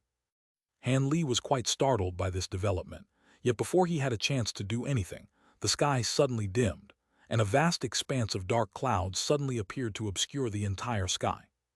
Lightning flashed and loud thunderclaps rang out, while gusts of powerful gray winds erupted from the ground in the distance, disappearing into the dark clouds like worm rising into the heavens. From a distance, it looked as if countless gargantuan pillars were rising into the air, creating a very spectacular sight to behold. Han Li's expression immediately darkened upon seeing this. Even without releasing his spiritual sense, he could tell that the world's origin qi in this place had been plunged into complete disarray, and all types of spiritual qi had filled the entire sky. What was even more alarming to him was that many bursts of restriction fluctuations had emerged in the nearby space, and they were fluctuating in power in an extremely unstable manner. Azure light immediately flashed from Han Li's body as he slowly rose up into the air. Only after elevating to around 50 to 60 feet above the ground did he stop in his ascent. The flight restriction here hadn't completely disappeared, but its power was less than half as potent as it originally was. As such, Han Li had no difficulty flying at low altitudes. Right at this moment, the ground began to quake more violently, and a layer of purple light began to appear over the main palace behind him, before fluctuating in brightness in an extremely erratic manner. A ball of yellow light abruptly erupted out of the roof of a certain building among the cluster of pavilions behind the main palace, and it hurtled directly toward the main palace. At the same time, a streak of white light also flew toward the main palace from one of the side palaces. These were none other than Liu Xiuye and Shi, and both of them wore alarmed expressions, clearly having been caught by surprise by this sudden development. Han Li's eyelids twitched slightly, and he didn't hesitate any longer as he flew toward the plaza in front of the main palace as a streak of azure light. After just a few flashes, he reached the mountain path outside the palace gate, then rushed down the steps toward the foot of the mountain. At first, he had been concerned that the suction force of the mountain path would still exist, and that it would impede his efforts to rush down the mountain. But after flying for over 100 feet, those concerns were completely laid to rest. Perhaps it was due to the sudden changes taking place in this space, or perhaps this restriction only applied to those scaling the mountain. In any case, he didn't encounter any impediment and reached the foot of the mountain after just a few flashes. Shi and Liu Xiuye also arrived beside him, almost immediately thereafter. As soon as Shi appeared, he immediately bellowed in rage and frustration. "What happened? Why does this space suddenly look like it's collapsing? I was just about to secure a powerful treasure." "HMPH, you think you're the only one. I had just broken the restriction on a secret chamber and was about to enter it," Liu Xiuye snapped. Neither of them appeared to be explicitly pinning the blame on anyone, but both of them turned to look at Han Li in unison. "Do you think I have something to do with this? I only just emerged from that space as well. How could I have possibly done anything to result in this situation?" Han Li's expression darkened, and he certainly wasn't going to take the blame for this. "But let's discuss this after we get out of here. If we don't leave this place, we'll all be dead once the space collapses." Shi was about to say something further, but Liu Xiuye interjected to cut him off, and he immediately fell silent. Han Li naturally wasn't going to say anything, either, and the three of them rose up into the air as streaks of light. Letter 1D453, letter 1D4C7, letter 1D626, letter 212F, letter 1D638, letter 1D626, letter 1D450, letter 1D45C, letter 1D4C2.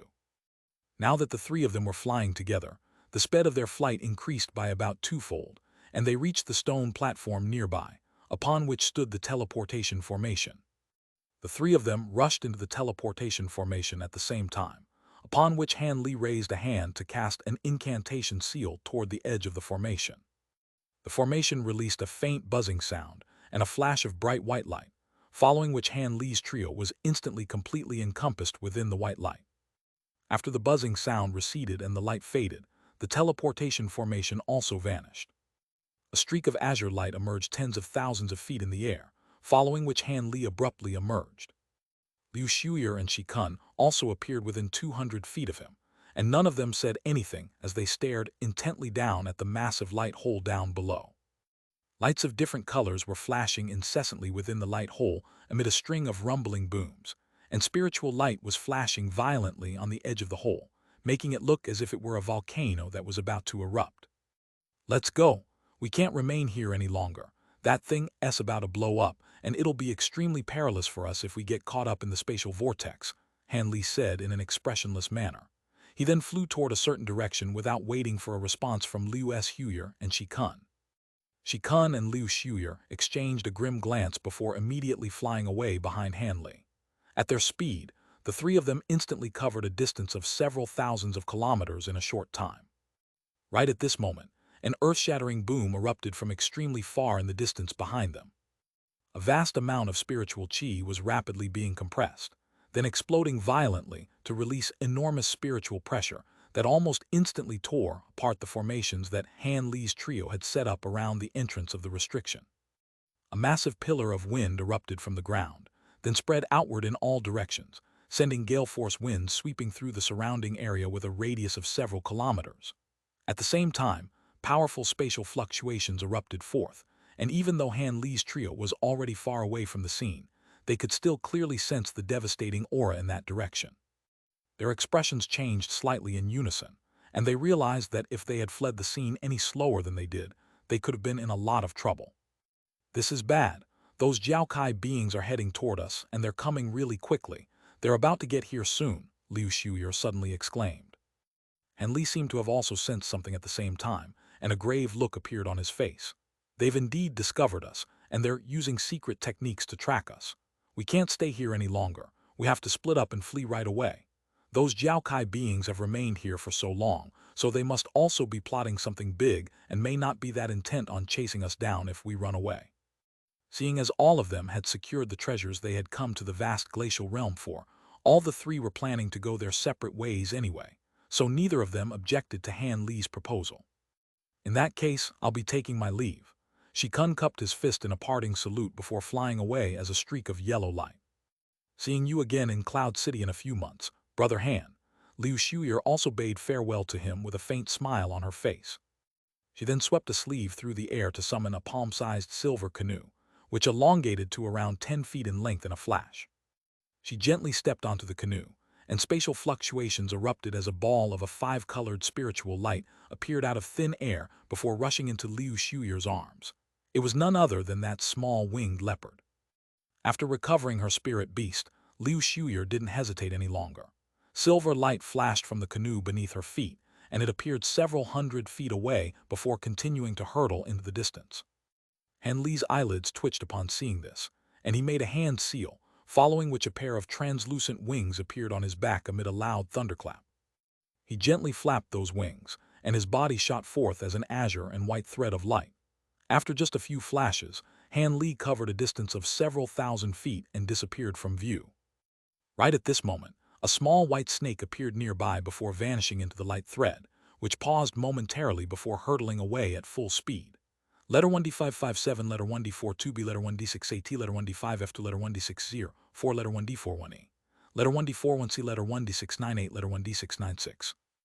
Not long after that, spiritual light flashed in the distance, and over 10 streaks of light converged right at the spot where Han Li's trio had been situated at before.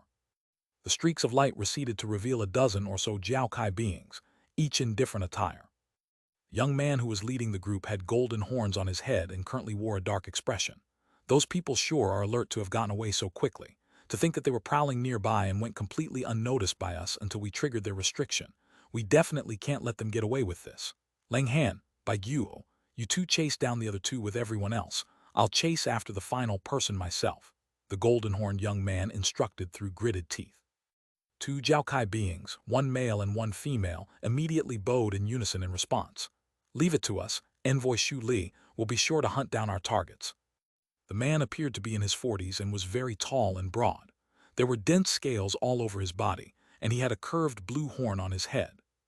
In contrast, the woman was quite petite with a set of beautiful facial features. There was a short white horn that was several inches in length on her glabella, and she was wearing a silver dress of an unknown material. The two of them waved a hand toward the rest of the group, and 6 people detached themselves from the group before dividing themselves up into groups of 3. There were still 4 people left in the group, and the young man instructed, "You can all go with fellow Taoist Leng and fellow Taoist Bai as well. I'll be fine on my own." The 4 remaining Jiaokai beings faltered slightly upon hearing this, and one of them wore a hesitant look as he began, "But esteemed envoy, HMPH, have you forgotten what kind of treasure I'm carrying? Besides, even if I don't use profound heavenly holy artifact, do you think I'll be unable to take care of a mere upper race being?" The young man harumphed coldly in an implacable manner.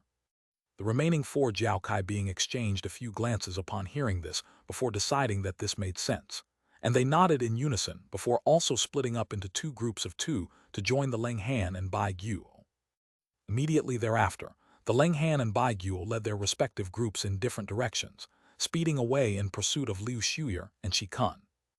Thus, the golden-horned young man was the only one left on the scene. He withdrew his gaze from the distance, then turned toward the direction that Han Li had disappeared in with a cold expression before patting a spirit beast ring hanging from his waist. A ball of yellow light emerged, and it let loose a dragon's roar before revealing itself to be a dark yellow lizard-like beast. This lizard beast had 6 paws and 2 massive pairs of fleshy wings on its back. It instantly expanded to over 100 feet in length and bore an extremely ferocious appearance. The golden-horned young man's body swayed, and he instantly appeared on the head of the lizard bast. He then flipped his hand over and produced a translucent crimson snail. Most of the spirit gastropod's body was tucked away in its shell, and its feelers had also been withdrawn, giving it a rather lazy appearance. The golden-horned young man's brows furrowed slightly and flicked a finger through the air, sending a pea-sized crimson pill flying directly toward the snail. The snail instantly became more alert, and its head shot out of its shell like lightning before it swallowed the pill in a flash. The young man made a hand seal with one hand while holding the snail in the other and began to chant something. The snail's feelers immediately extended toward the direction that Han Li had fled toward and began to glow with dazzling red light. A cold light flashed through the young man's eyes upon seeing this, and he stomped a foot down onto the lizard beast beneath him. Golden light flashed, and the 6-pawed lizard flapped its 4 wings vigorously, sweeping up a yellow sandstorm that instantly completely inundated its body. Moments later, the sandstorm receded, and the lizard beast and Jiaokai being were nowhere to be seen. The azure and white thread that Han Li had transformed into was flying through the air at an incredible speed, covering a distance in excess of 50,000 kilometers in the blink of an eye. However, he was constantly inspecting his internal condition with his spiritual sense during his flight, and his brows quickly began to furrow slightly. Not long after he had set off, he had sensed that something mysterious seemed to have locked onto him. He had been attempting to pinpoint and remove whatever was tracking him this entire time, but it seemed to be more than just an ordinary secret technique. As such, despite how quickly he was flying, he was unable to shake off his pursuer. Furthermore, even though he was flying at an extremely fast speed, maintaining this speed expended a vast amount of magic power, and in his current depleted state, there was no way that he would be able to keep up this speed for very long. As such, it seemed that he would have no choice but to take care of this pursuer if he didn't want to continue to be pestered. During his flight, he had already employed some methods to ascertain that he was being chased by a Jiaokai being, and that there was only a single pursuer. As such, after failing once again to find what he was being tracked by, killing intent began to well up in his heart. With his current late spatial tempering stage cultivation base and vast array of powerful abilities, he would definitely be able to take care of a pursuer of the same cultivation base even in his depleted state. Even with that in mind, Han Li didn't immediately stop. Instead, he continued to flee at his current speed, and only after flying for several tens of thousands more kilometers did he stop. Even if there were more pursuers on the way, this was too far of a distance for them to arrive on the scene in a short time. As soon as he stopped, he immediately swept a sleeve through the air to summon several tens of small azure swords, all of which vanished into the surrounding air in a flash. He then clasped his hands behind his back and hovered in midair as he cast his gaze into the distance. Not long after that, a gust of yellow wind surged toward him from afar. The winds were extremely fierce, and even before it reached Han Li, there were already loud rumbling thunderclaps that could be heard erupting from within it. The yellow winds then vanished to reveal a giant lizard with 6 paws and 4 wings. Above the lizard's head stood a golden-horned young man, who was appraising Han Li with a cold look in his narrowed eyes. "Which race are you from? You don't seem to be from the heavenly cloud races. So be it, no matter who you are, you dared to spy on us, so only death awaits you," the young man said in a frosty voice. Immediately thereafter, the 6-pawed lizard beneath his feet suddenly let loose a low roar, and a gust of powerful winds was swept up around it. The lizard beast then spread its 4 wings and disappeared on the spot, but the young man remained completely unmoved, while making a grabbing motion in an unhurried manner. A murky black shadow appeared before abruptly elongating and revealing itself to be a black shadow spear. Han Li's lips twitched slightly upon seeing this, and golden light suddenly erupted from his body as he clenched one of his hands into a fist before thrusting it through the air in a certain direction. A golden fist projection erupted forth amid a resounding boom, causing the surrounding air to warp and twist violently. The giant golden fist projection then exploded nearby, transforming into a golden halo that encompassed everything within a radius of several tens of feet. Immediately thereafter, the bewildered and enraged roar of a beast rang out from within the light. A ball of yellow light then erupted forth to intertwine with the golden light, and the six-pawed lizard emerged out of thin air in a rather sorry state, desperately spewing yellow light out of its mouth to ward off the golden light. Seeing as Han Li seemed to have been momentarily distracted by the lizard beast, a sinister look flashed through the young man's eyes, and the black spear in his hand suddenly vanished in a flash. In the next instant, black light flashed several tens of feet in front of Han Li, and the black spear abruptly reappeared before hurtling toward him as a streak of black light. However, Han Li reacted extremely quickly, and almost in the exact same instant that black spear appeared, he opened his mouth to blast forth a golden arc of lightning that struck the spear with unerring accuracy. He didn't know what kind of abilities the spear possessed, but from the faint odor of blood and gore emanating from it, he could deduce that this was most likely an evil weapon, so his divine devil-bane lightning would provide the perfect counter. However, the scenes that unfolded next had Han Li feeling quite astonished. Spiritual light suddenly flashed from the black spear, and it passed through the arc of lighting in a flash as a faint shadow. The golden arc of lightning struck empty space and wasn't able to slow down the spear in the slightest. The spear was already extremely close to Han Li, and he had just been caught off guard by this sudden development. So even though he was far more powerful than the average cultivator of his caliber, there was no way for him to evade in time. Thus, the black spear struck his body amid a dull thump before exploding into a ball of black light. Han Li was forced back a single step by the enormous impact, but his body remained completely unscathed. The black light released in the wake of the spear's explosion resembled sinister, infernal light straight from the depths of hell, but it was kept at bay by a suit of black armor that emerged from Han Li's body in a flash. This was an attack that would have definitely killed a normal cultivator of his caliber, but it was kept at bay with relative ease by the suit of devilish armor. Han Li and the young man's expressions both changed in unison. Han Li was naturally quite stunned that his opponent's attack had been able to disregard even his divine devil-bane lightning. If it weren't for the heavenly devilish armor's reflexive reaction to protect its wearer, that attack could have spelled a lot of trouble for him. Meanwhile, the young man was stunned that the yin spirit spear that had earned him quick victories on so many occasions in the past had failed in this instance. He had already slain countless opponents with this weapon, and close to half of them were beings of the same cultivation base as him. A peculiar light flashed through his eyes, and he began to appraise Han Li's suit of black armor with an intense gaze. Even though this was the first time he had seen this suit of devilish armor, it was quite clear from its sinister design and the black runes emanating from it that this was no ordinary suit of armor. As such, he was becoming quite excited. "Good, you've got a nice suit of armor there. I'll be taking it for myself," the young man proclaimed in a cold voice. Han Li was naturally quite enraged to hear this, but his expression remained calm as he said, "Is that so? Come and take it if you have what it takes." The golden-horned young man flipped a hand over, and a silver ruler suddenly appeared in his grasp. As soon as the ruler appeared, it released an enormous burst of spiritual pressure, and Han Li's heart jolted slightly at the sight of it. Through the inspection of his spirit eye ability, he could see that the ruler was filled with dense runes, all of which were beveled silver runes. He immediately let loose a low cry and made a hand seal, upon which countless specks of azure light appeared out of the nearby space. The specks of light then expanded in a frenzy to form palm-sized azure lotus flowers. Han Li had activated his Spring Dawn sword formation in an instant, and immediately thereafter, he swept a sleeve through the air to release a white figure, which circled around in the air before revealing itself to be a translucent giant python that was over 100 feet in length. The giant python pounced forward and wrapped its own body around the severely ravaged six-pawed lizard, which had just emerged from the golden light. The giant python then opened its mouth before attempting to sink its fangs into the lizard beast's body, and the six-pawed lizard immediately retaliated in an alarmed and enraged manner. And Li wasn't worried about his sentient puppet in the slightest. He had already examined that lizard beast and ascertained that it was only at the mid-spatial tempering stage.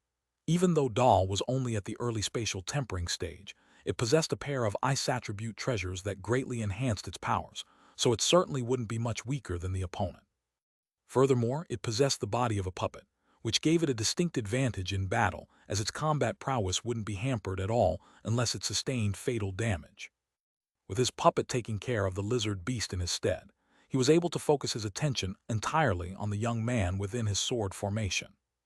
At this moment, the young man had already brandished the silver ruler and was inspecting the azure lotus flowers around him with a disdainful expression. He flicked his wrist, and the silver ruler released a loud ringing sound before manifesting a series of ruler projections that appeared to be quite profound. Han Li's eyelids twitched, and he immediately activated the sword formation. All of the azure lotus flowers revolved on the spot before swelling to several times their original size, then combining as one to form an azure light barrier. The young man could only sense his surroundings blur, following which he found himself on a vibrant green grassland after a flash of azure light. Delicate blades of grass that were no more than several inches tall laid all around him, interspersed with wild flowers of all different colors. There were birds chirping in the surrounding area, and this was an extremely relaxing setting that instantly struck him with a sense of drowsiness. This is an illusionary technique. The sleepy look in the young man's eyes faded in a flash, and he immediately came to his senses as a dark expression appeared on his face. Letter 1D557, letter 1D42B, letter 1D41E, letter 1D556, letter 1D568, letter 1D41E, letter 1D41C, letter 1D5FC, letter 1D696. He abruptly swept his silver ruler through the air, and countless ruler projections flew forth in a flash, then abruptly converged to form a massive ruler that was several tens of feet in length. The ruler let loose a dragon's roar, and the sound of howling winds and rumbling thunderclaps also abruptly rang out. The space in the wake of the silver ruler warped and twisted violently, as if it were about to be torn apart, and the surrounding area shattered into countless fragments like an azure mirror. However, the surroundings then blurred, and the young man found himself in a dense forest next. All of the surrounding trees were extremely tall and lush, and their canopies virtually obscured the entire sky. Earth-shattering tremors suddenly ran through the ground, and all of the surrounding trees were suddenly felled, crashing down toward the young man as countless thick azure logs. HMPH, you're trying to use this illusionary technique on me a second time. How insolent! A sinister look appeared on the young man's face as he swept his silver ruler through the air, releasing countless ruler projections once again. All of the azure logs that came into contact with the silver ruler instantly vanished as specks of spiritual light, and it seemed that this silver ruler's abilities were a direct counter to illusionary techniques. Silver light flashed, and the countless ruler projections converged once again to form a giant silver ruler before crashing directly toward one face of the azure light barrier. The scenes that unfolded next made Han Li's pupils contract drastically. In the instant before the silver ruler struck the azure light barrier, scintillating light erupted from it, making it almost impossible to look directly at it. Using this sharp light as a smokescreen, the silver ruler suddenly split into two. A silver ruler projection that was identical to the original treasure was left in its place, while the ruler itself blurred before vanishing into thin air. Thankfully, Han Li had been quite wary of this Jiao Kai being, and constantly had his spirit eye ability activated. Otherwise, he would have most likely been fooled by that switcheroo.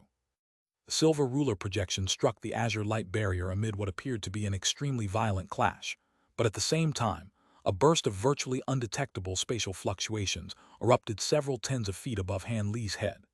Immediately thereafter, the silver ruler appeared out of thin air before instantly sweeping downward in a completely silent and stealthy manner. In the blink of an eye, the ruler was no more than several inches above Han Li, and after one final flash, enormous spiritual pressure erupted from it as it came crashing down without making any further attempt to disguise itself. Brilliant silver light erupted from the ruler, and right at that moment, golden light suddenly radiated from the top of Han Li's head, following which a golden palm that was riddled with purple runes emerged out of thin air. The golden hand then reached out like lightning and caught the silver ruler in a flash. The ruler shuddered and began to emit a shrill shrieking sound. Silver and purplish golden light intertwined to result in an earth-shattering explosion, and shockwaves that were visible to the naked eye erupted from the epicenter of the explosion before surging toward all directions. The silver ruler was enveloped within a dense layer of silver light, extending and retracting in an unpredictable manner in an attempt to free itself. However, the fingers of the golden hand were like inescapable hooks, and even though they were being kept at bay by the spiritual light being released by the silver ruler, they were slowly closing in inch by inch. The young man in the sword formation was somehow able to see Han Li through the illusionary technique of the sword formation, and a stunned and furious expression appeared on his face. He immediately let loose a low cry before making a hand seal, then pointed a finger directly toward the silver ruler. A loud thunderclap rang out, and arcs of lightning erupted from the silver ruler to strike the golden hand. However, the hand was like an impregnable fortress, and it only shuddered slightly in the face of the ferocious lightning strikes. A disdainful smile appeared on Han Li's face upon seeing this, and he abruptly swept a sleeve through the air. Bright golden light erupted forth, and a purplish-golden figure that was around 20 feet tall appeared. The figure had 3 heads, all of which were completely expressionless, as well as 6 arms. This was none other than Han Li's golden body projection, and not only was it riddled with purple runes in its current form, even the spiritual light that it was releasing had turned into a purplish-golden color. The golden hand that had latched onto the silver ruler was none other than one of the projection's 6 hands. 2 of its 3 heads lowered in unison, before opening their mouths to blast forth 2 bursts of golden light, which swept away the silver arcs of lightning being released by the ruler. The hand quickly took advantage of this opportunity to clamp its fingers around the ruler, and the silver light barrier surrounding the treasure was instantly shattered, thereby allowing the hand to truly close itself around the silver ruler. One of the golden body's other hands then also shot forth like lightning, and it rubbed its 2 hands together with the silver ruler between its palms. The ruler immediately let loose an anguished wail, and the silver light it was releasing instantly dimmed significantly. One of the golden body's heads then opened its mouth to expel a burst of golden light, which drew the silver ruler into its stomach. Everything had taken place in the blink of an eye, and by the time the golden-horned young man had processed what had just happened, he had already lost his spiritual connection with his precious treasure. He was naturally greatly alarmed and infuriated by this development.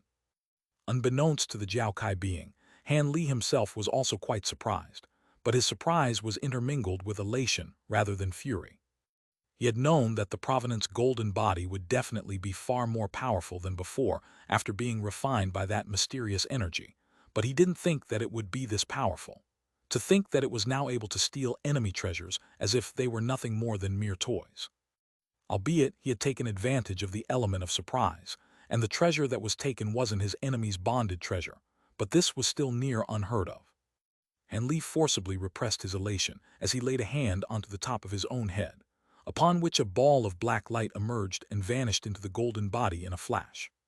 Black light flashed from the eyes of one of the golden body's faces. Its body swayed before it disappeared into the azure light barrier.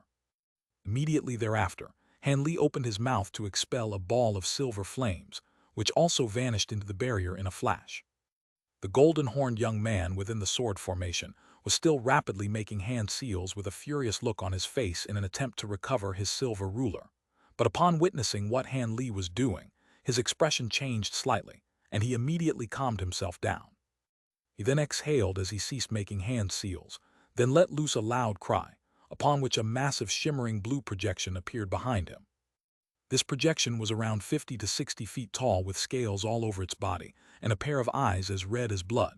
There were countless bullhorn-like bone spikes on the top of its head and its 4 limbs, creating quite a harrowing sight to behold. What was even more alarming was that the projection was holding an extremely peculiar treasure in each of its 2 hands. One of them was a long-handle hammer with a head that consisted of 3 monster heads fused as one, and the other was a triangular shield that was as smooth as a mirror and had crimson flames burning on its surface. The young man narrowed his eyes slightly as he made a strange hand seal, then began to chant something in a solemn manner. It was quite clear that Han Li was far more powerful than he had anticipated, thereby leading him to cast aside his initial disdain and take Han Li seriously as an opponent. However, he was still trapped within the Spring Dawn sword formation, so Han Li naturally wasn't going to allow him to unleash his abilities so easily. Thus, a cold light flashed through Han Li's eyes as he activated the sword formation again. Light flashed erratically from the azure light barrier as one azure lotus flower after another surged forth in a frenzy. These lotus flowers then transformed into countless lotus projections that surged into the sword formation, and all of a sudden, there were countless lotus flowers of different sizes and at different stages of their growth flying throughout the entire formation. What was even more entrancing was that, in the instant that the azure lotus flowers appeared, bursts of a rich floral fragrance also filled the entire sword formation. This added an additional sense of realism to the scenes unfolding within the formation, and if one weren't careful, they could easily fall captivated by the beautiful scenery. However, the azure lotus flowers failed to entrance the young man. Instead, he was immediately able to identify the killing intent hidden within the flowers, and his expression darkened as the blue projection behind him swung its hammer toward the flowers. The three monstrous heads on the hammer opened their eyes in unison before also opening their mouths to release fierce white winds, scorching crimson flames, and powerful silver lightning. The flames were fanned by the winds, and the lightning was fueled by the flames as three surged forth as massive waves of devastating power. Almost at the exact same moment, azure light flashed from the surfaces of the azure lotus flowers, and they transformed into countless azure sword projections that rained down from above, following which the sword projections struck the three powerful waves in a flash. The hammer was an extremely rare treasure, but with Han Li's recent cultivation base advancements, his azure bamboo cloudswarm swords had also become far more powerful, especially when enhanced by the power of his sword formation.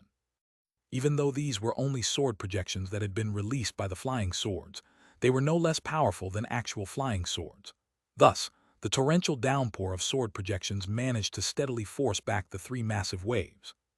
The young man's heart stirred slightly upon seeing this, but he then immediately gave a cold harumph, upon which his blue projection hurled its triangular shield through the air as well. This was clearly a fire attribute treasure, and after circling around in the air, it transformed into a fiery cloud that was around an acre in size before rising upward. The fiery cloud churned violently, and countless fist-sized fireballs swept forth along with streaks of crimson light. Many of the sword projections that struck the fiery cloud were instantly incinerated into nothingness, and the temperature within the entire sword formation was drastically elevated as if it had become a massive furnace. This fiery cloud assisted the three massive waves that had just been unleashed, forming a watertight protective barricade that allowed none of the torrential downpour of sword projections to reach the young man. Right at this moment, the azure light barrier behind the young man suddenly parted, and a huge golden hand that was as large as a banana leaf reached out. Before the hand had even reached the Jiao Kai being, a burst of enormous invisible force crashed down upon him, and he felt as if the surrounding air had become a cage of iron and steel. His body was completely immobilized, and he was unable to break free from these invisible constraints in a short time. The golden hand continued downward and reached the top of his head before quickly making a grabbing motion.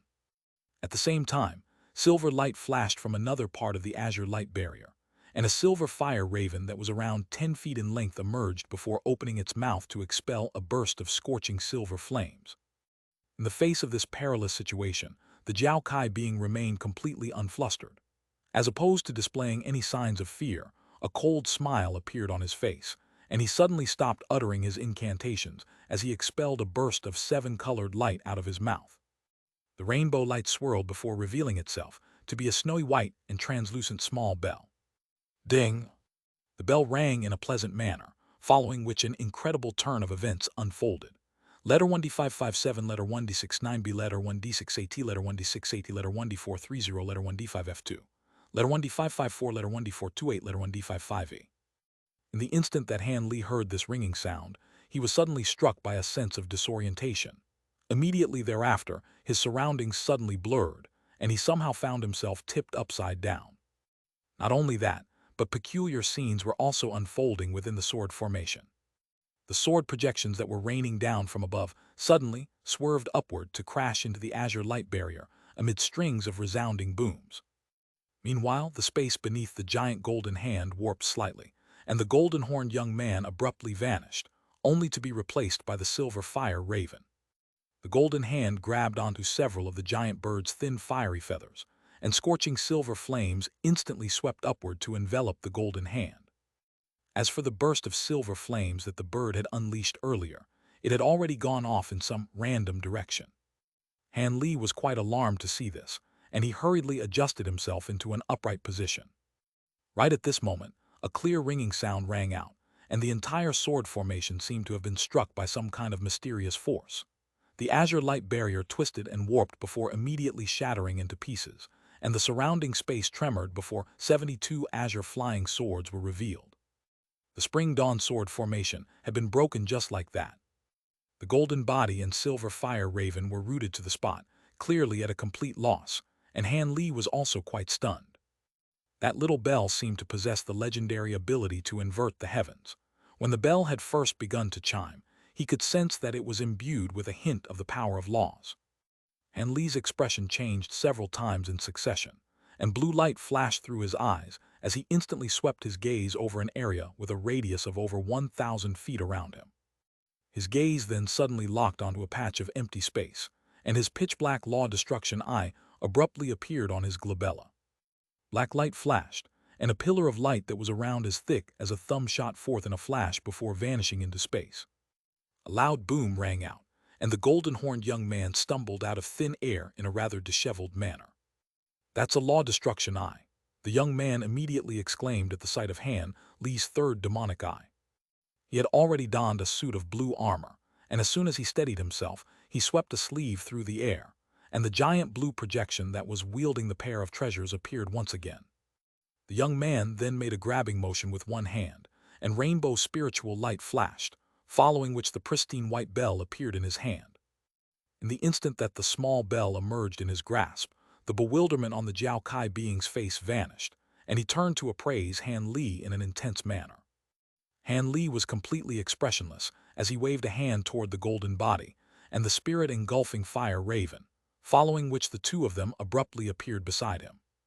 Almost at the exact same moment, the 72 azure flying swords in the surrounding air suddenly transformed into streaks of azure light without any warning before hurtling directly toward the young man.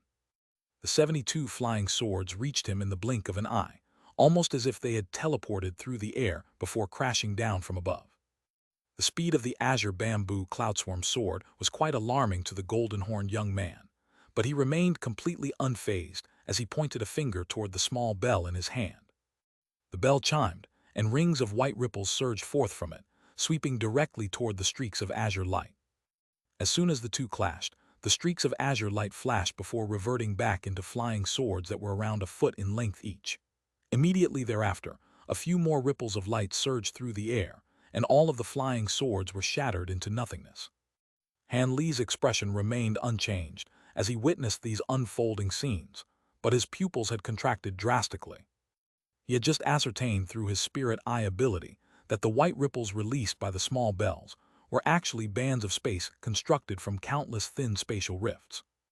These rifts were completely different from normal spatial rifts, and they vanished just as quickly as they had appeared. The azure bamboo swarm swords were extremely powerful, but they were naturally unable to withstand such spatial power, and they had instantly been destroyed. After destroying all of the flying swords with a single strike, the golden-horned young man displayed no intention to stop. The small white bell chimed twice more, and white ripples surged forth again. At the same time, the projection behind him brandished the two treasures in its hands, and three-colored light erupted forth along with the fiery cloud. Letter 1D6ATF, letter 1D5FF, letter 1D5F2, letter 1D41E, letter 1D430, letter 1D6AT, letter 1D41C, letter 1D698, letter 1D55E.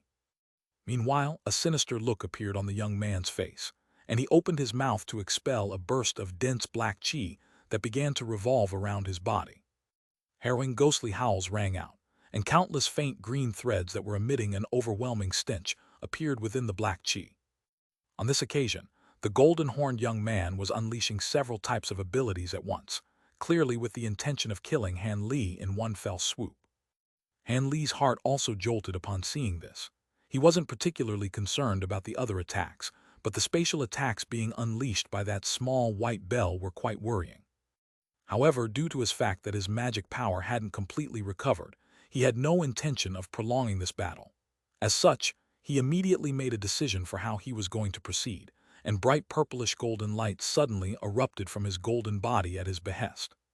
Purple runes fluttered throughout the golden spiritual light, as one of the golden body's arms blurred before making a grabbing motion to summon a golden blade segment. The blade segment let loose a loud ringing sound, and all of the world's origin chi in a radius of several kilometers converged in a frenzy as countless five-colored streaks of light, as if they had been summoned to this place. The world's origin chi formed a massive five-colored light barrier that obscured most of the entire sky, and only in the vast glacial realm would there be such an astonishing amount of world's origin chi. The enormous spiritual chi imbued within the light barrier came as quite a shock to the young man. Yet before he had a chance to react, spiritual light began to swirl around the golden body, while golden light was injected into the golden blade segment along its arm in a frenzy. After just a few flashes, the 20 feet tall golden body grew noticeably shorter, and golden light flashed violently from the blade segment before it blurred and transformed into a complete blade. The golden body's blade-wielding arm shuddered, and the clear ringing sound being released by the golden blade abruptly ceased. Meanwhile, the five-colored light barrier in the air descended from above before surging into the golden blade. The blade was like a bottomless pit that absorbed the entire light barrier within the span of just a few breaths, and it elongated from around a foot in length around 10 feet. The runes on its surface flashed, and it was slashed through the air in a completely soundless manner.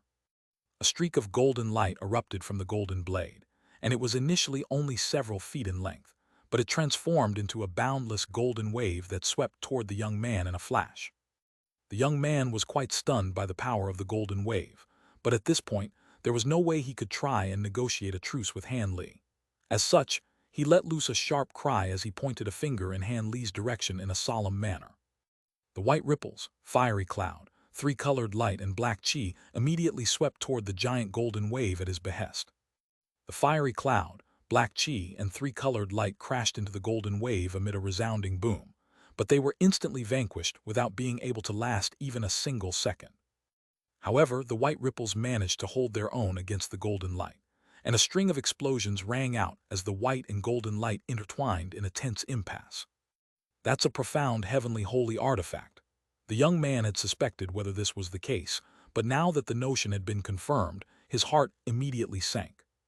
He had falsely identified the profound heavenly blade segment as a treasure of the same caliber as the small bell.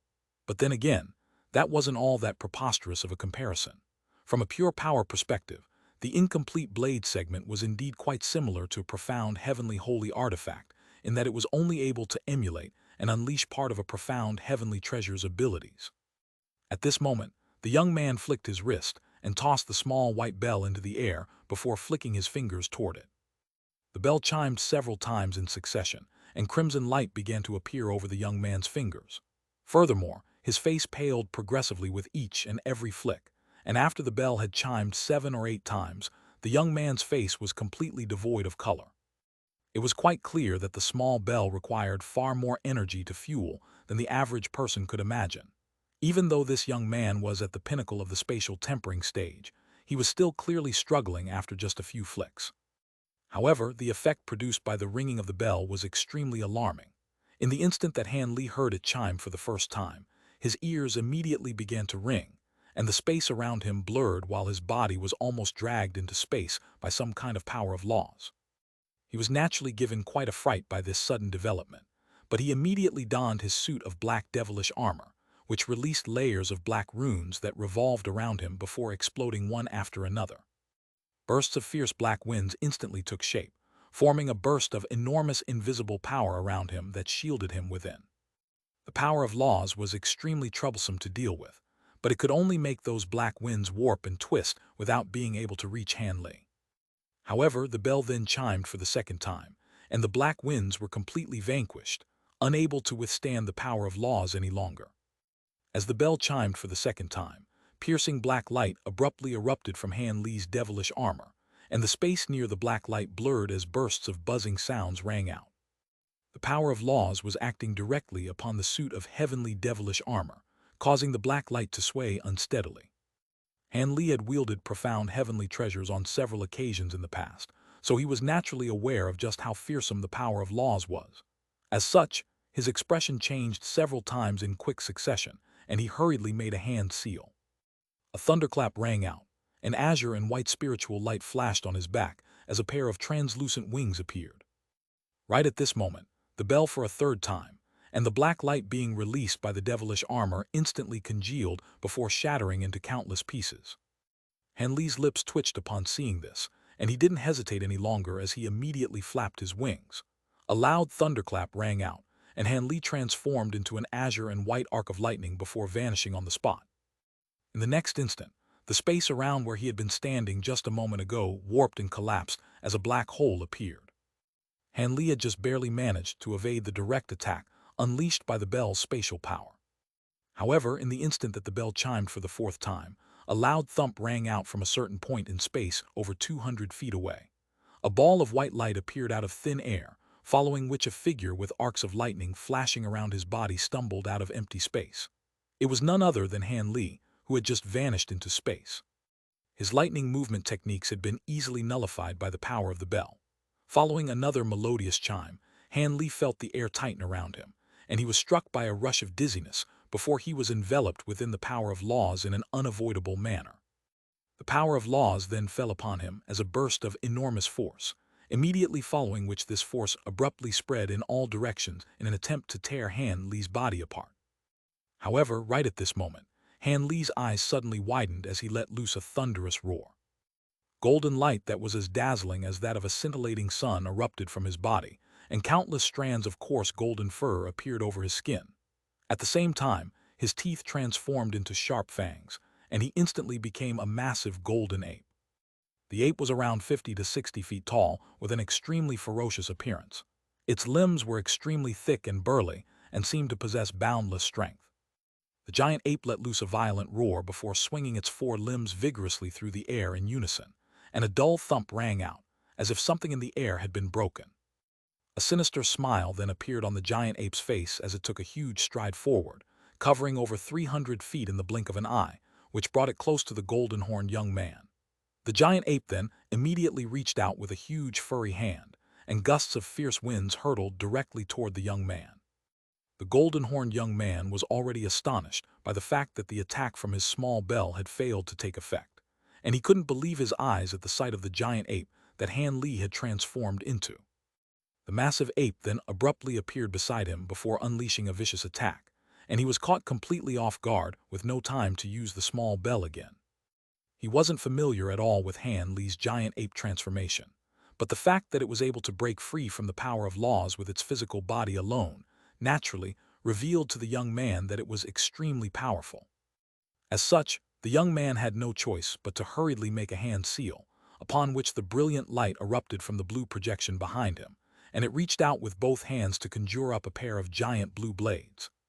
Blue light flashed, and one of the blades swept directly toward the giant ape's oncoming palm, while the other hurtled toward the ape's chest, trying to force it to fall back in retreat. However, the huge ape remained completely expressionless, as if it couldn't even see the blue blade slashing toward its chest, and it focused all of its strength on its massive furry hand. The sound of metal clashing with metal rang out, and as soon as the blue blade came into contact with the massive ape's hand, it abruptly shuddered before being pulverized into blue powder. Meanwhile, the other blue blade struck the giant ape's chest, only to be repelled by the burst of golden light without being able to harm the ape's fur even in the slightest. Arg! The golden-horned young man was truly horrified now, and his heart thumped violently as he desperately spurred the projection behind him into action. The blue projection abruptly swelled in size before rushing upward and swinging its fists toward the giant ape. At the same time, the young man opened his mouth again to expel another burst of black chi that was intermingled with green threads. He then quickly raised an arm, and crimson light flashed past his face, as well as his finger, as he flicked it toward the small white bell again without any regard for magic power expenditure. However, the young man had still underestimated just how powerful Han Li was in his giant ape form. In the instant that the blue projection came into contact with the huge golden hand, the former was completely destroyed by the massive ape's extraordinary strength. As for that burst of black chi, it was also torn apart by the giant hand without being able to pose any impediment. Thus, the giant ape's hand fell like lightning, completely brushing aside the young man's protective spiritual light before grabbing onto his head and squeezing its fingers together without any hesitation. The young man only had a chance to adopt an expression of shock and horror before his head exploded like a watermelon, and his headless body swayed before plummeting toward the ground. However, in the instant that the body began to fall, brilliant crimson light erupted, and it suddenly exploded amid a resounding boom. Blood began to rain down from above, as an extremely faint shadow shot forth in a flash toward the small white bell in a wraith-like manner. It was none other than the young man's nascent soul. He was naturally aware that after losing his physical body, it would be next to impossible for his nascent soul to escape from Han Li on its own. As such, the nascent soul immediately tried to seek refuge in the small bell, hoping to use the bell's abilities to help it escape. In the face of the oncoming blood arrow, the giant ape made no attempt to evade. Instead, a ferocious look flashed through its eyes, and its chest bulged before it let loose a devastating roar. The roar was like a culmination of countless thunderclaps, causing the surrounding sky to ring violently. Sound waves swept through the space up ahead, causing it to twist and warp as countless white marks appeared in the air. The giant ape's roar alone had shattered the surrounding space, and that was sufficient testament to its enormous power. The blood rain was instantly reduced to nothingness, and the young man's nascent soul hadn't had a chance to escape out of the range of the roar yet. It only had a chance to let loose a howl of anguish before it was also completely destroyed, and much to Han Li's surprise, the small white bell also abruptly self-detonated amid a flash of white light in the instant that the young man's nascent soul was destroyed. However, the treasure's self-detonation didn't release any power, and it merely vanished as countless specks of white light. Blue light flashed through the giant ape's eyes upon seeing this, and it immediately vanished into space without any hesitation. In the next instant, the giant ape appeared in the air above the giant white python, which was still battling the six-pawed lizard, and its fists rained down from above like a torrential storm. The poor lizard was also a mid-spatial tempering stage being, but in the face of the giant ape's attacks, it was pulverized into mincemeat without being able to offer any resistance. Even its demon core was gouged out of its body in the end, and the demon soul that escaped from its pulverized body was devoured by the white python. Now that the final enemy had also been slain, golden light immediately flashed around the giant ape's body, and it instantly shrank back down into its human form. Han Li then turned toward the spot where the small white bell had just vanished with a contemplative look in his eyes. Just as the small bell had self-detonated within the vast glacial realm, a cry of surprise suddenly rang out from a pavilion within a certain mysterious palace in the spirit realm, which was surrounded by layers of restrictions. Impossible. The voice was filled with shock and fury, and there were several golden-armored warriors standing at the entrance to the pavilion, but they remained completely expressionless, as if they hadn't even heard the loud cry that had just rung out from within the pavilion. There were 3 Jiao Kai beings in different forms on a higher level of the pavilion, and all of them were appraising a massive white bell on a green jade table with grim expressions on their faces. The one who had let loose the cry of surprise was a middle-aged beauty who appeared to be in her 30s. She had a pair of small green horns on her head, and her hand was covering her mouth as an enraged look flashed through her eyes. The giant bell on the table was over 10 feet tall, and aside from its size, it was completely identical to the small bell used by the golden-horned young man.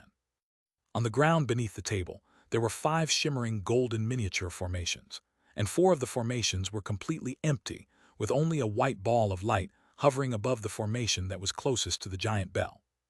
The white light and the giant bell were flashing in unison, as if in resonance with one another. A profound heavenly holy artifact has been destroyed, and even the divine bell true spirit that was the main material of holy artifact has returned of its own accord. It seems that the disciple wielding this profound heavenly holy artifact has most definitely perished in the vast glacial realm, the middle-aged beauty murmured. However, a white-robed old man with an azure mark on his forehead remained completely unflustered, and he stroked his beard as he said, "What's so remarkable about that? There are countless powerful beings who are sent into the vast glacial realm every time it opens, and it's far from impossible for those disciples to encounter a few powerful opponents or power beasts within the vast glacial realm. I beg to differ, Brother Shizin. The disciples who are carrying profound heavenly holy artifacts that are replicas of this heaven-bending bell should be able to save themselves even against holy grade opponents. On top of that, We made it extremely clear to them that all groups had to travel as a single unit at all times. I can't think of anything in the vast glacial realm that can kill a core disciple with a profound heavenly holy artifact when there are so many people protecting them. On top of that, it's been half a year since they entered the vast glacial realm, so no matter how far away they initially were from their destination, they should have reached it and begun to set things into motions now. A blue-robed middle-aged man said with a faint smile. The elderly man fell into a contemplative silence upon hearing this. The middle-aged woman calmed herself down before musing in a cold voice. Regardless of how that core disciple perished, that group of disciples has lost their profound heavenly holy artifact, which means that they've lost their opportunity to obtain that thing. This will have a significant impact on our plan. It's all right, that thing was split up into a total of 5 segments. As long as the other 4 groups succeed, we can just secure the final segment when the vast glacial realm opens next, and we'll still be able to enact our plan, the middle-aged man said. I'm just afraid that something will happen to the other groups as well. It's not a disaster if we miss one segment, but if we miss out on more than that, then we'll be in big trouble, the elderly man mused in a slow voice. Surely we can't be plagued by that much misfortune. Even if that does happen, it simply means that it's not yet time for our race to rise into the ascendancy, so there's nothing to complain about, the middle-aged man replied with a smile. That is indeed true, but we've used a lot of our race's precious materials, and even had to use this heaven-bending bell to refine those profound heavenly holy artifacts. It would be quite a waste if we can't achieve our objective. Those holy artifacts are all temporary treasures that were specifically refined to target those things, after all. Even though they aren't less powerful than true, profound, heavenly, holy artifacts, they'll disintegrate on their own in a year. We were the ones who proposed this plan, so if we don't reap the desired rewards, we'll have a hard time explaining ourselves to those old geezers, the elderly man said with furrowed brows. What's there to explain? Have you two forgotten that our plan consists of killing 2 birds with 1 stone to begin within? We may have failed in our plan for the vast glacial realm, but there's a very good chance of success for our project in this realm, the middle-aged beauty said as a cold light flashed through her eyes. That is indeed true. It's about time we ended this battle against the heavenly cloud races. The middle-aged man and elderly man exchanged a glance, and both of them began to chuckle. The middle-aged beauty didn't say anything further, and she pointed a finger toward the white ball of light hovering above the golden formation. The white ball of light immediately let loose a delightful ringing sound before drifting over to the giant bell and vanishing into it in a flash. The giant bell then began to chime as layers of silver runes appeared over its surface. Han Li was naturally unaware of the fact that he had unintentionally foiled one of the plans of the Jiao Kai race by killing the golden-horned young man. At this moment, he was completely immersed in the recollection of that final punch that he had unleashed in his giant ape form to kill his opponent. It was quite clear that his 12 awakening transformations could become more powerful as he did. Now that he had reached the late spatial tempering stage, this ability was finally beginning to display its true power. In his giant ape form, his body and spiritual sense were enhanced to such an extent that he was struck by an impulsive urge to seek out a body integration stage being and engage them in battle. Thankfully, his mental fortitude had also been bolstered following his ordeal in the illusionary realm of that starry ski diagram, and that allowed him to maintain spiritual equilibrium, as well as control over his own emotions and impulses. On top of that, he was also quite disappointed by the abrupt disappearance of the white bell. That profound heavenly holy artifact possessed some extraordinary abilities, and securing it would undoubtedly have given him a significant power boost. However, he couldn't do anything now that the treasure had disappeared, so he could take the treasures that the young man had left behind before flying away as a streak of azure light. Not long after that, Han Li appeared tens of thousands of kilometers away, and as he flew through the air, he began to carefully consider what he was going to do next. He had already obtained the treasures requested by Duan Tianren and Kai Living with the assistance of Liu Shuyer and Shi Kun, but he still hadn't yet secured the tool refinement materials he had promised to the stone cocoon race. Duan Tianren had told him that this wouldn't be an issue as long as he could secure the treasures within the restriction, but he didn't want the stone cocoon race to be able to use this as an excuse to prevent him from being able to use the super teleportation formation. Thus, after considering where the ore was situated and how much time he had left, he decided that he still had enough time to secure the material. However, prior to this, he had to recover his lost magic power first. The vast glacial realm was an extremely perilous place, and he didn't dare to grow complacent in the slightest despite his drastic cultivation base improvement. Thus, after formulating a plan, Han Li immediately changed directions and flew into the distance. Close to half a day later, Han Li stopped in the air above an ordinary-looking small forest. He circled around in the air for a while with blue light flashing within his eyes, and after ascertaining that there were no potential hazards nearby, he descended into the forest as a streak of azure light. He then found an enormous tree and stepped into a hollow at the foot of the tree before raising his hand to release several formation flags. The flags disappeared at the entrance to the hollow, forming a simple concealment formation that hid the hollow from view. After that, he swept a sleeve through the air, and a streak of yellow light flew out before revealing itself to be a small furry beast. It was none other than his leopard Kirin beast. After consuming the demon cores of the three-eyed dark beasts, the spirit beast had been hibernating in the spirit beast bracelet this entire time, and it seemed to have only awakened not long ago. Even though it had already refined the demon cores, its outward appearance didn't seem to have changed much. The only noticeable change was that some inky black patterns had appeared over its body, and on top of that, its aura had now also become slightly different, striking even Han Li with a slight sense of peril. This naturally made Han Li rather intrigued.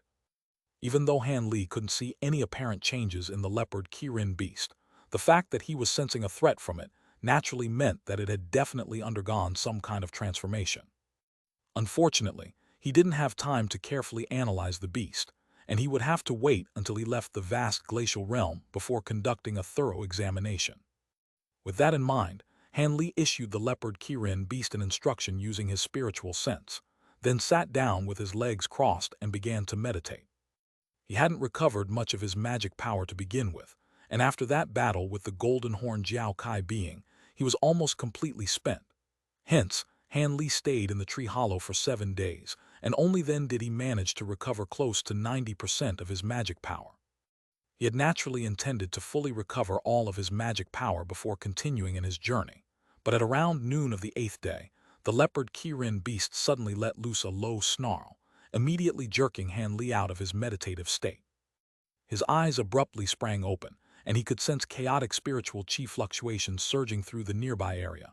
Furthermore, there were faint explosions ringing out in the extremely far distance, and it seemed that someone was engaged in battle in the air above. Han Li immediately released his spiritual sense out of the tree hollow without any hesitation, and a peculiar look appeared on his face as he discovered that there were 2 ferocious beasts, one large and one small, engaged in battle tens of thousands of feet in the air above.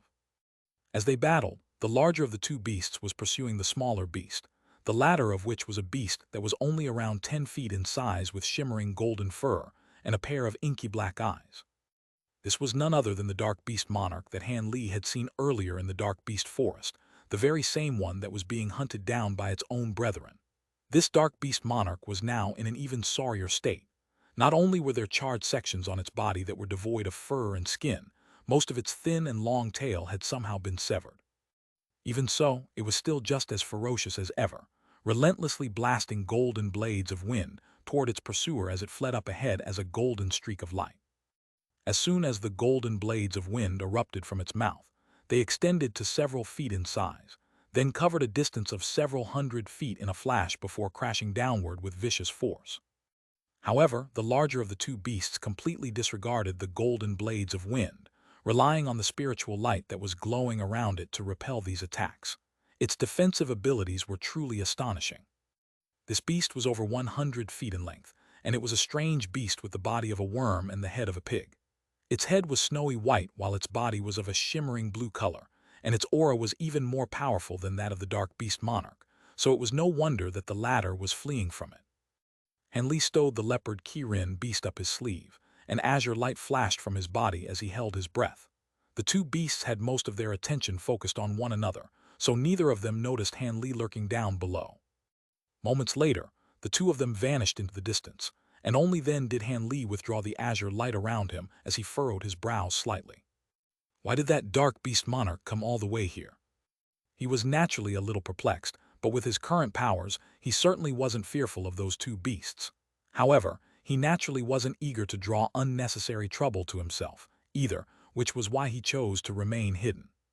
The appearance of the dark beast monarch was rather abrupt and surprising, but it didn't have anything to do with him, so he didn't think much of it. Even so, he decided it was best to leave this place after that disturbance.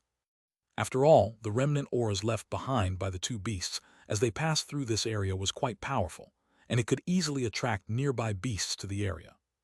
Thankfully, the two beasts had rushed off in a different direction from the one he was planning to go, so he wasn't overly concerned. Thus, after withdrawing the formation flags at the opening of the tree hollow, he flew out from within as a streak of azure light and continued on his journey. As he flew through the air, he summoned a top-grade spirit stone in each hand to continue to replenish his magic power, and at this rate, it wouldn't be long before he fully recovered his magic power even without seated meditation. And Li traveled day and night for an entire month straight, encountering only a few foolish low-grade beasts along the way that dared to oppose him, all of which were naturally easily taken care of, and he was naturally quite elated by his good fortune. On this day, Han Li caught sight of a gigantic lake with no end in sight in the distance.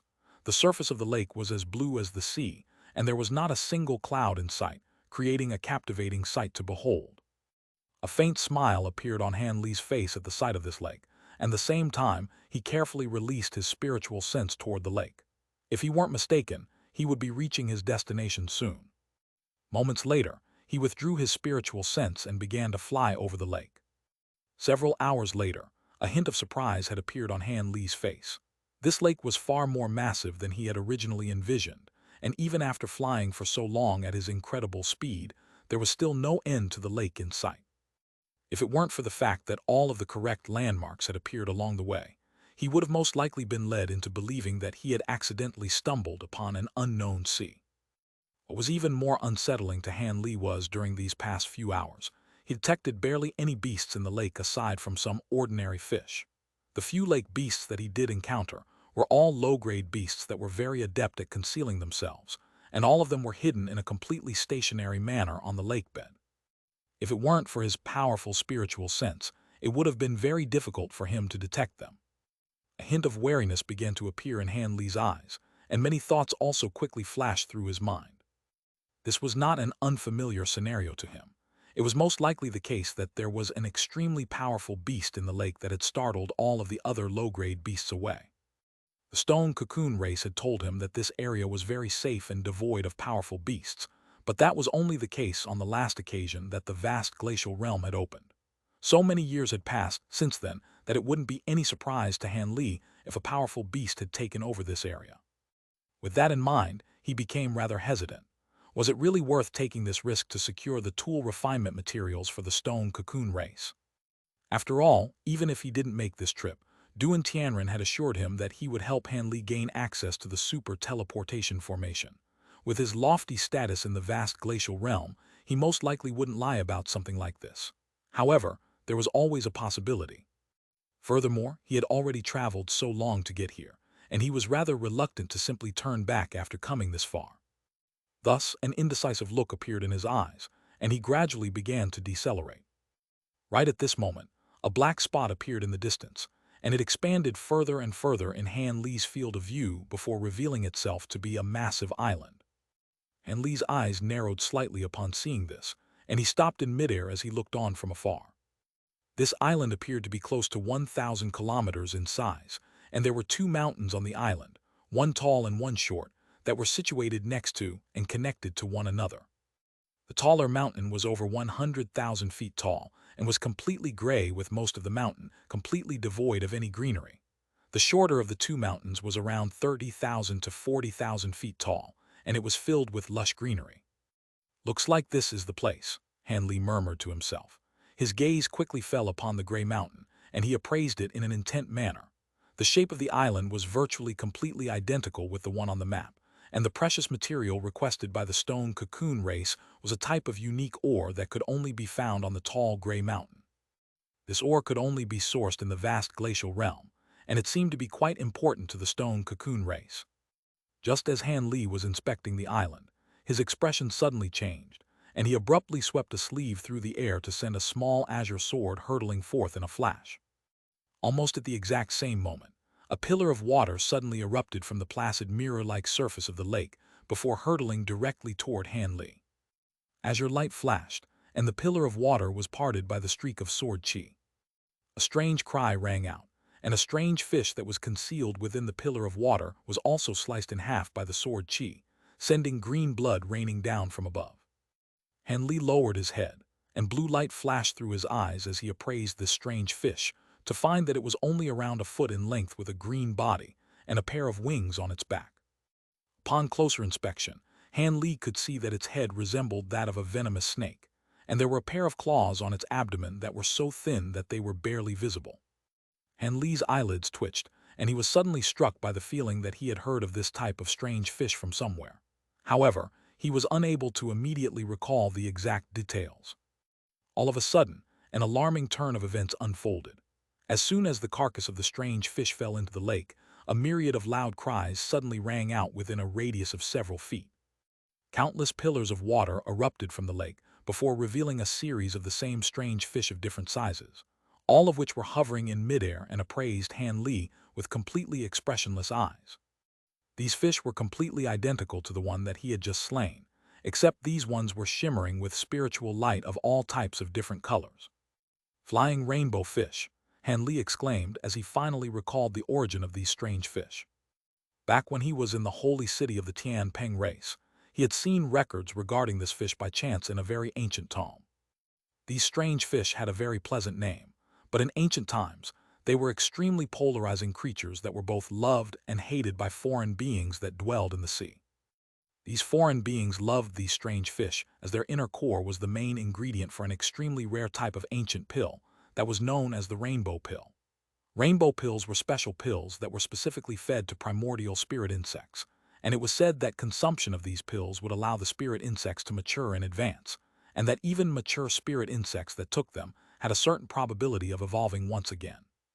However, what was hated about these strange fish was that not only are they extremely poisonous, the venom they blasted was virtually indefensible, and they always dwelled in large schools of at least several thousands. If someone were to encounter a school of these fish while traveling alone, they were as good as dead unless they possessed some special abilities.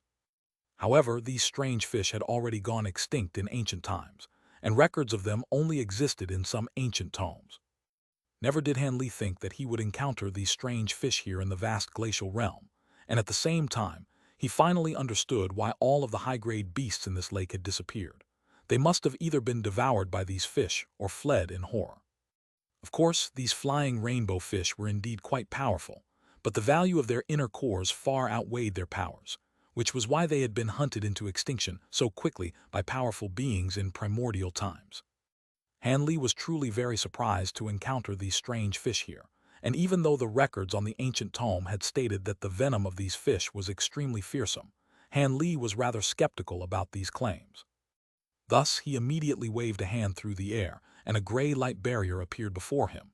He then flipped over his other hand, and a burst of 5-colored flames surged forth.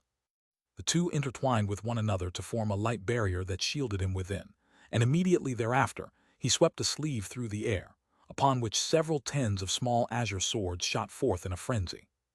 The azure swords circled around before splitting up into several hundred streaks of shimmering azure sword chi that were flashing with a cold light. One of the flying rainbow fish let loose a sharp screech upon seeing this, and all of the flying fish converged toward Han Li in a menacing manner as streaks of light. Slash! Han Li's expression darkened as he made a hand seal while letting loose a low cry, and the hundreds of streaks of sword chi shuddered before erupting forth in all directions, sweeping through the school of fish as thick pillars of azure light. All of the flying fish in the path of the streaks of sword chi were sliced in half, and their bodies plummeted from the sky amid a torrential downpour of green blood. Over 1,000 of the flying fish were slain in the blink of an eye, and a strong stench of blood and gore wafted through the surrounding air. The azure bamboo cloudswarm swords were extremely sharp, but there was a limit to their numbers, so they couldn't kill all of the flying fish at once. As such, there were still some flying fish that managed to get closer to Han Li. All of them let loose sharp screeches before expelling fist-sized balls of green liquid out of their mouths that hurtled directly toward Han Li. Han Li's expression changed slightly as he switched to another hand seal, and all of the streaks of surrounding sword chi abruptly converged around him, before transforming into massive azure lotus flowers. The azure lotus flowers rotated slowly in midair, completely shielding Han Li within a barrier of sword chi. Han Li was well aware that as long as he could keep the poison attacks of these flying rainbow fish at bay, it wouldn't be impossible for him to eradicate all of them at once. After all, flying rainbow fish relied extremely heavily on their poison. Even though his cultivation base had improved significantly, he was still rather unsure of his ability to withstand this legendary poison. However, he would regret it if he left without at least giving it a try. It was said that those rainbow cores had extraordinary effects and would be extremely beneficial to his gold-devouring beetles. If he could evolve the gold-devouring beetles once again, then this was a risk that was worth taking. After all, he had several powerful treasures and abilities that would allow him to escape if things were to go awry. At this moment, the outermost layer of giant azure lotus flowers had already bloomed, and the azure flower petals formed layers of azure sword barriers that were extremely vibrant to behold.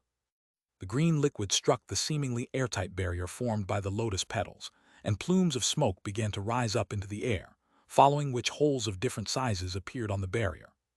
The azure sword barrier was quickly riddled with holes, and it became quite evident that the poison of these flying rainbow fish could easily melt through even the sword chi formed by the azure bamboo cloudswarm swords. This was quite an incredible discovery to Han Li, and his heart jolted with shock, but his expression remained calm and collected. The azure sword barrier had been damaged, but his azure bamboo cloudswarm swords were able to almost instantly recover.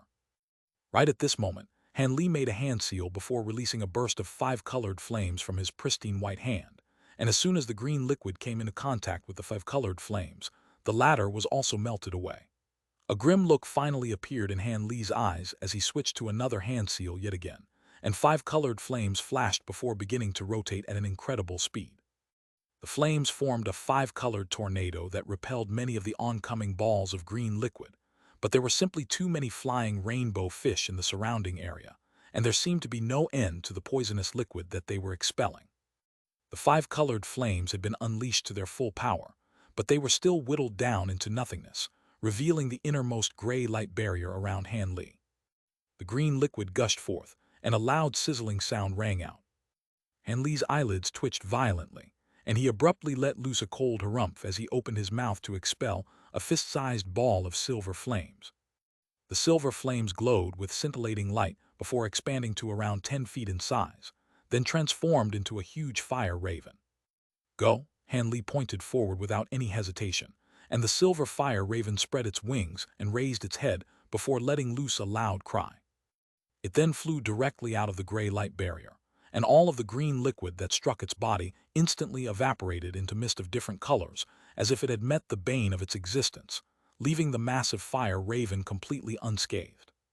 Han Li was ecstatic to see this, yet right at this moment, a portion of the flying rainbow fish suddenly let loose strange cries in unison, following which all of them abruptly expelled their poisonous green liquid toward the same point in the sky above. A giant green python that was comprised entirely of poisonous liquid instantly took shape, and it was around 70 to 80 feet in length. It was an extremely lifelike python, and it arched its body before pouncing directly toward the huge fire raven, leaving a rank odor in its wake. The fire raven naturally wasn't going to back down. It flapped its wings a few times before opening its mouth again to expel a burst of piercing white flames. This was the golden crow true flames that the spirit-engulfing fire raven had devoured in the Golden Devil mountain ranges. As soon as the flames came into contact with the poison python, the former swelled drastically as if oil had been poured onto it, and the giant python was instantly inundated by a scorching sea of fire, then quickly reduced to nothingness amid an anguished wail. Right at this moment, Han Li let loose another loud cry before making a hand seal and pointing a finger at the silver fire raven. The massive fire raven's silver feathers stirred before all of them, transformed into a white color. In the next instant, an earth-shattering boom erupted as the fire raven self-detonated, sending countless thin threads of flames hurtling forth in all directions. All of the balls of green liquid in the air were instantly punctured by their fire threads before erupting into flames. All of the poison attacks were eradicated in the blink of an eye, and the gray light barrier, which had already been severely ravaged, quickly recovered to its former state amid a flash of gray light. Taking advantage of this opportunity, Han Li also finally sprang into action. He pointed his 10 fingers forward in rapid succession, and bursts of azure light flashed as the azure flying swords that had already vanished suddenly reappeared. All of them then transformed into lethal sword chi again, before hurtling forth in all directions. The flying rainbow fish were still relentlessly blasting forth balls of green poison, but the countless white fire threads in the air completely nullified this threat. Without the impediment posed by the poisonous liquid, the hundreds of streaks of sword chi were completely unstoppable. The more powerful flying rainbow fish could still survive for an attack or two, but the low-grade flying rainbow fish were quickly hacked into one dismembered carcass after another. Thus, with the combination of the fire threads and sword chi, all of the flying rainbow, of which there had been around 40,000 to 50,000, were slain by Han Li. When he waved a hand through the air to withdraw his swords and fire raven, the surrounding air was already completely empty. However, as he cast his gaze down below, he was rather taken aback to find that aside from the dismembered carcasses of the flying rainbow fish, there were also many other dead fish that had floated to the surface with their bellies facing the heavens. The nearby surface of the lake was entirely filled with white fish bellies, creating an extremely peculiar sight to behold. Han Li inspected the slightly green water of the lake, and he immediately realized why this had happened. Most of the poison expelled by the flying rainbow fish had been eradicated by the golden crow true flames, but a lot of it had been repelled earlier and fell into the lake down below, thereby killing a large number of nearby fish. Even though he was already somewhat aware of how potent this poison was, the scenes on the lake were still quite harrowing for him to behold. If it weren't for the fact that he had cultivated the spirit engulfing true flames, he definitely wouldn't have been able to take care of these fish so easily. He would have most likely had to release his gold-devouring beetles at the expense of his spiritual sense, or use his profound heavenly blade segment again, both of which would have severely weakened him. As such, he was naturally reluctant to adopt those methods unless he had to. A contemplative look appeared in Han Li's eyes, and he suddenly swept a sleeve downward to release a ball of white light, which transformed into an adorable little girl in a flash. Quer pays her respects to her master. What are your instructions, master? As soon as Quer appeared, she extended a curtsy toward Han Li with a wide smile on her face. Go and extract the inner cores out of the heads of all of those fish. I made sure to preserve their heads when I killed them earlier. Come and find me on the island once you're done, Han Li instructed. Yes. Quer immediately nodded before raising a hand, upon which countless thin blades surged forth from her back, then hurtled down toward the surface of the lake. Quer herself also began to slowly drift down toward the lake, while Han Li flew toward the island in the distance as a streak of azure light. A short while later, the azure light faded, and Han Li appeared above the tall gray mountain. His eyes narrowed slightly as he cast his gaze toward the mountain, and only after a long while did he abruptly flip a hand over to produce a shimmering golden disc. This was a treasure that had been given to him by the stone cocoon race prior to his journey, and he raised an eyebrow as he opened his mouth to expel a ball of azure chi onto the disc. The azure chi vanished into the disc in a flash, following which he raised his other hand and cast a white incantation seal onto the treasure as well. A startling turn of events immediately unfolded. The golden disc flashed with golden light and emitted a loud ringing sound while releasing a series of silver runes. The disc then shuddered before escaping Han Li's grasp and hurtling toward the mountain down below as a ball of golden light. The ball of golden light then abruptly exploded amid a dull thump, and the silver runes it had released flew toward all parts of the mountain. Silver light flashed, and the runes vanished into the mountain face before rapidly traversing through the belly of the mountain. Han Li hovered patiently in midair in a completely expressionless manner. Around 10 minutes later, the disc down below suddenly emitted a ringing sound, following which it began to glow with scintillating golden light. Han Li raised an eyebrow upon seeing this before raising a hand, and the disc shuddered before flying upward, appearing over his palm in the blink of an eye. Han Li glanced at the disc to find that a ball of piercing light had appeared over its surface. Azure light then flashed from his body as he immediately flew toward the mountain down below, then vanished into it before flying through the belly of the mountain at an incredible speed. Moments later, light appeared up ahead, and a giant cave emerged down below. There was a silver head-sized ball of light that was hovering at the center of the cave in a completely stationary manner, and it had been formed by the silver runes that had been released by the golden disk earlier. The azure light faded, and Han Li appeared within the cave. He quickly looked around to discover that there were several winding passageways connected to this cave, and his expression changed slightly before he strode toward one of the passageways. The inside of the passageway was completely devoid of light, so much so that he couldn't even see his own fingers. However, he then raised a hand, and several white crystals flew out of his sleeve before revolving around his head, illuminating the passageway so that it was as bright as day. After only making his way through a small section of the passageway, Han Li released HSI's spiritual sense toward the bumpy surface of the stone walls around him. Moments later, his footsteps faltered, and he opened his mouth again to expel a burst of azure light onto the stone wall. The stone wall was sliced apart like tofu by the sharp streak of sword chi, and a cave with a diameter of several feet was quickly carved into the stone wall. Clang! A strange sound rang out from within the dark cave, and it was particularly audible in this narrow passageway. A hint of elation appeared on Han Li's face upon hearing this sound, and he made a hand seal before pointing into the cave.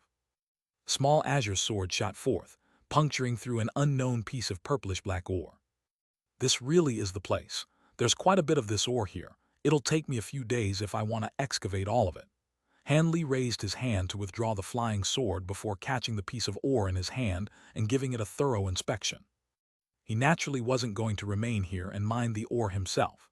He swept a hand over his storage bracelet, and several balls of spiritual light shot forth before revealing themselves to be several puppets of different sizes and forms. These puppets were all ones that he had refined in the human world, so they were of an extremely low caliber, but they were more than capable of acting as miners. Han Li then patted the top of his own head to release his second nascent soul to supervise the puppets, then unleashed an earth movement technique to rise up to the summit of the mountain. At this moment, Quer was also flying over to the mountain, and she quickly flew over to him before handing him a storage bracelet that contained tens of thousands of flying rainbow fish demon cores. Han Li inspected the contents of the storage bracelet and was very pleased with what he saw. Thus, he extended some words of praise toward Quer before carefully stowing the storage bracelet away. Quer hesitated momentarily before suddenly asking, "Master, I can sense that there seem to be a lot of spirit medicines on this island. Should I go and pick them?" "Spirit medicines? You're a spirit medicine yourself, so I'm sure your instincts are correct. All right, there aren't any powerful beasts in this place, and we have enough time anyway, so you can go and collect the spirit medicines if you'd like." Han Li was rather taken aback to hear this, but after a brief moment of contemplation, he allowed Quer to do as she pleased. "Thank you, Master. I'll be going now." The little girl departed in an elated manner, flying toward the other lush mountain as a ball of white light. Han Li looked on with a smile for a moment before finding a giant rock nearby to take a seat on.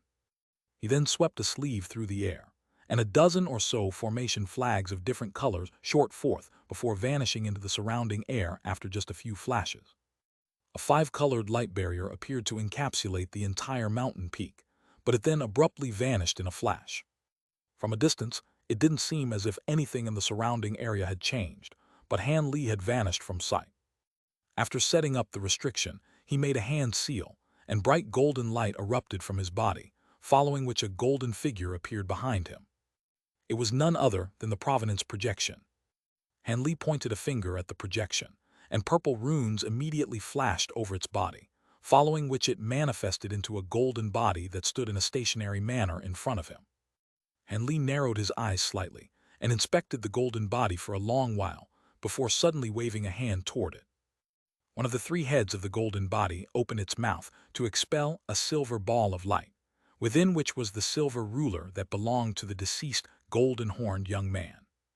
This treasure wasn't a profound heavenly treasure, but it had also displayed extraordinary powers and couldn't be looked down on. It was most likely a divine spirit treasure. However, Han Li hadn't yet had a chance to confirm this, which was why he was bringing it out now for closer inspection.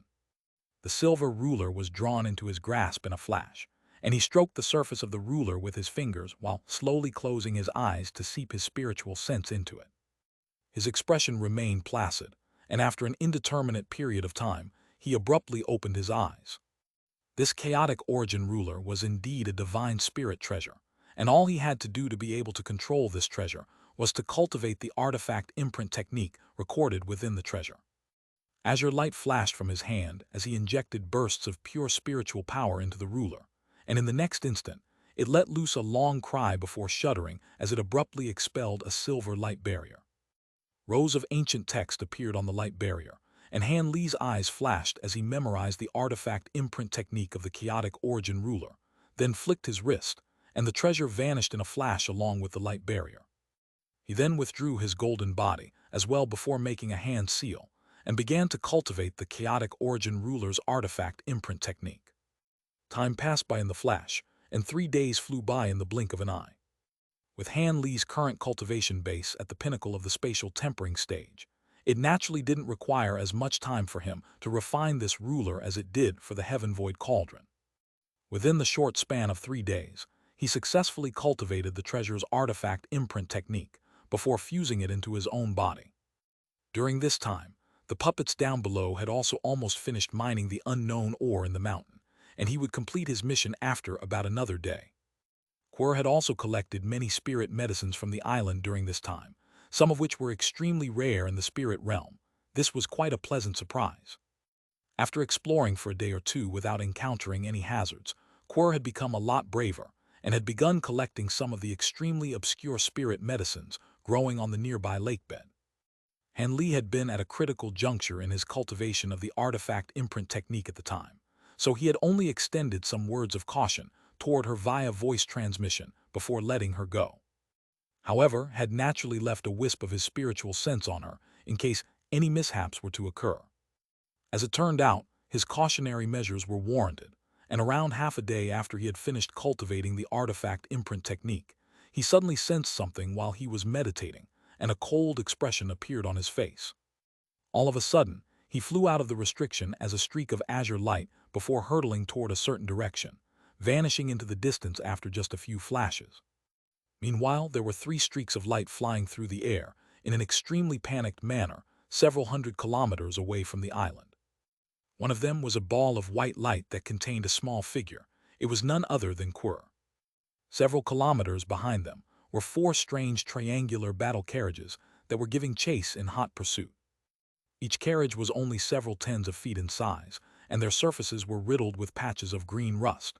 The spiritual light emanating from them was also quite dim, and they even seemed to be somewhat damaged.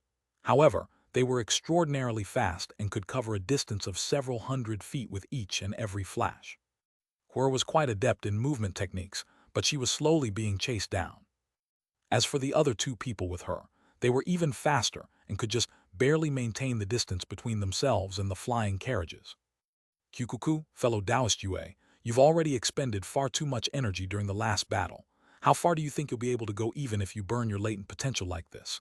If you know what's good for you, then you'll hand over the 9-flame herb you have, and I can grant you a painless death. A coarse and unpleasant male voice rang out from within one of the flying carriages, and the voice was tinged with a hint of impatience. HMPH, I'd sooner destroy this spirit herb than hand it over to you. A cold female voice sounded in response from a streak of blue light that was flying up ahead. Don't waste your time talking to them, Fairy Yue. They immediately stabbed us in the back after we secure that treasure. We can't place our trust in them. The enraged voice of an elderly man rang out from within a streak of gray light. Don't worry, fellow Taoist Su. It would be downright pitiful if I were to trust them again after what they did, the woman replied. Almost at the exact same moment, she transmitted her voice to the elderly man. Fellow Taoist Su, are you sure this is the right way? We won't be able to last much longer like this. It should be correct. The treasure tells me that there should be a heavenly cloud being nearby in this direction. That little girl behind us has a rather strange aura. She's most likely a spirit beast that was brought here by that heavenly cloud being. They've planted tracking marks on us, so we have no choice but to make this final gamble. The elderly man replied something else in a loud voice while transmitting his voice to the woman as his actual response.